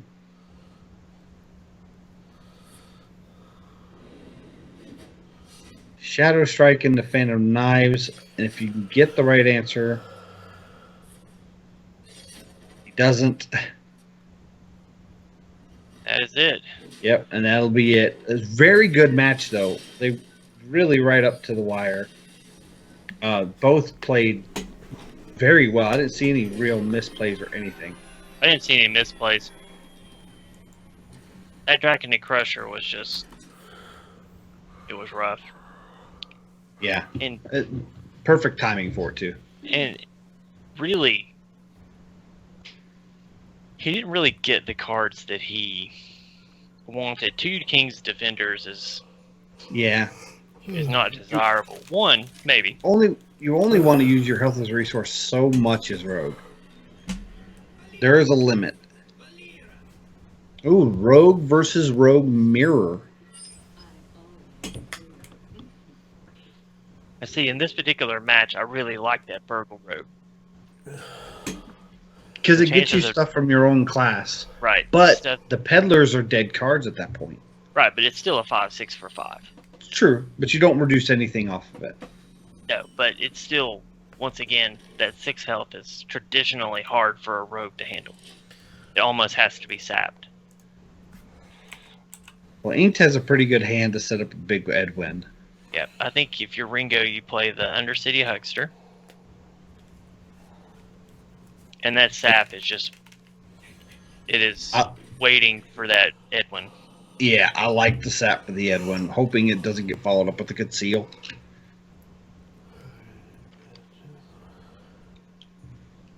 I think What if do you're you do inked here, here, Saint? I think you just dagger up and push one to face. Or nothing. He's gonna save it. But see, Well, I would have pushed one to face, knowing that next turn I'm probably gonna Phantom Knives. Yeah, if it was like if you saw a Schwarzburglar come out, then hitting it and then doing Phantom Knives would be good.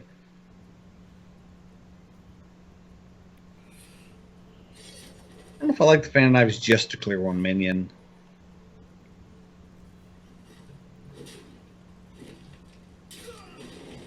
Here comes the small time Buccaneer, and Patches will follow, I'm sure. I'm not a fan of this because I think the coin could be better used for Edwin or Gadgets and Auctioneer. I think if I'm Ringo here, this is the perfect opportunity to Skulker. Yeah. Coin Skulker? Yep, I think I coined Skulker here. He's got another line. He's going to go ahead and use the SI-7 agent. Okay. Clear the small time Buccaneer. This Clear saves the Patches. Skulker. Yep.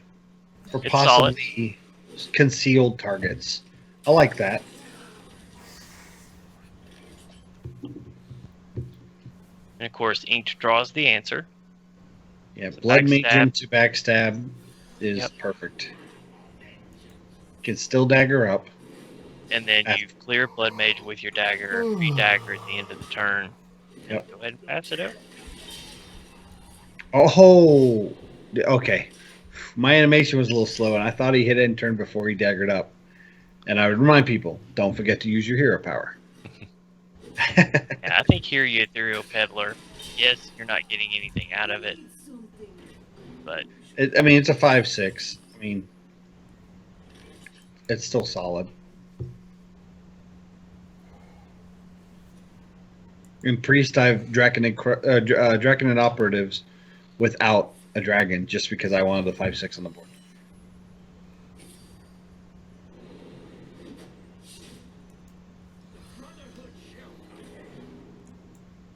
dropping the conceal on Edwin. But it didn't kill the Peddler. Kind of curious about that.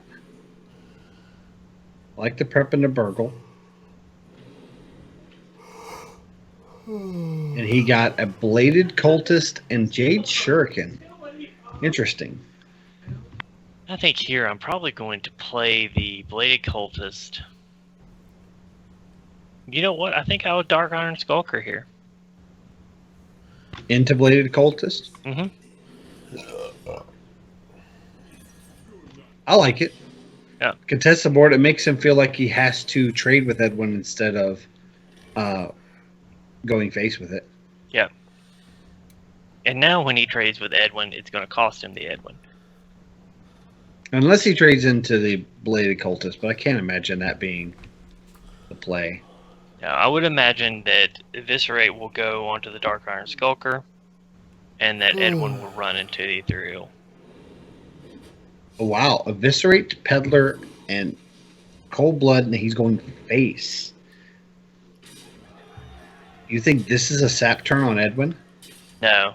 No, I think you go ahead and use the opportunity to kill Edwin.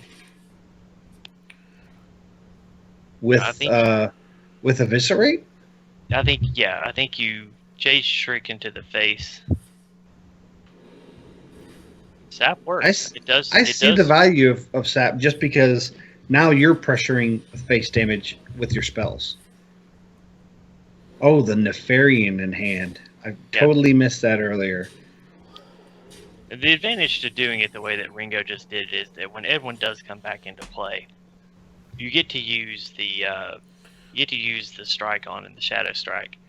Well, and, that's going to soften him up for pretty much anything else that you've got on the board. The largest advantage is he has lethal on board unless he can get rid of any of these, and Inked cannot.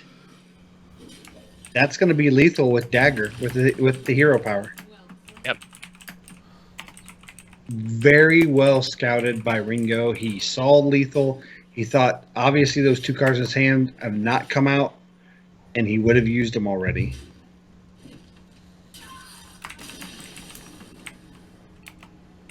Very impressive games by both players.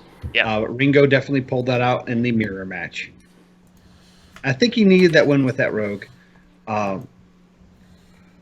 He now has his warrior and his mage. Oh, no, I'm sorry, his priest and his mage to go to versus the warrior and mage of Inked. I think Ringo probably needs to queue into his mage right now. He queues into the priest. I'm sorry, I meant rogue. Yeah, rogue and mage of Inked. I apologize. He already run with warrior. Yeah. So counterfeit coin, Edwin in hand. And Ringo has Alkanai Soul Priest, Wild Pyromancer, and Shadow Pain. I'm probably keeping the Pain and the Pyromancer, probably pitching the Alkanai. Keep that Pain for the early game small time Buccaneer. And just a shout out to chat, to Kalo and chat. My wife was wonderful and got me Chick-fil-A for lunch. So I'm sorry she didn't get you any. I apologize. Nothing I can do about that now. Right. That was going to be a pretty big first turn Edwin. Yeah. He couldn't Shadow Word Pain until turn 3. You're at least going to get 8 in. I don't know that I don't take that. The question is, I'm surprised he didn't do it turn 1. Do you think he's just saving it? Because I do know he did a turn 1 Edwin before and he lost that game. Maybe he's learned a lesson. Yeah, but that wasn't against Priest. No, but he probably wants to conceal, and he drew into the patches. It's not good. I think he's wanting to Edwin and conceal in the same turn. This is really clunky for Inked. Now if he wants to do that. I think his only real play here is to patch his dagger, redagger. I don't think he'd play anything else. I think what he's wanting to do is make a 4/4 Edwin. And he considered doing Edwin that turn, but it would have made a... He didn't have enough mana unless he used coin. It would have made a 6/6 Edwin. I think we're going to see a 4/4 Edwin next turn. Like a coin, Edwin, dagger up. Coin, Edwin, eviscerate. What do you think? I think at this point, I'm not sure that that's going to help him very much. I don't. I think if you'd done it turn 1, maybe. Yeah. Or turn 2 even. Yeah, I think. Is it possible that he was wanting to actually play Auctioneer, use all 3 coins, put down Edwin in the hopes that he drew into Prep and Conceal? Possibly. And just have a massive Edwin that's concealed? That's a possibility. I mean, we see the Shadow Word Death in Ringo's hand now, so that, unless he has a conceal, will get punished. Right, so if he doesn't draw the conceal, I think I'm almost... Well, this is without a doubt going to be a fan of knives. Yeah. You need the card.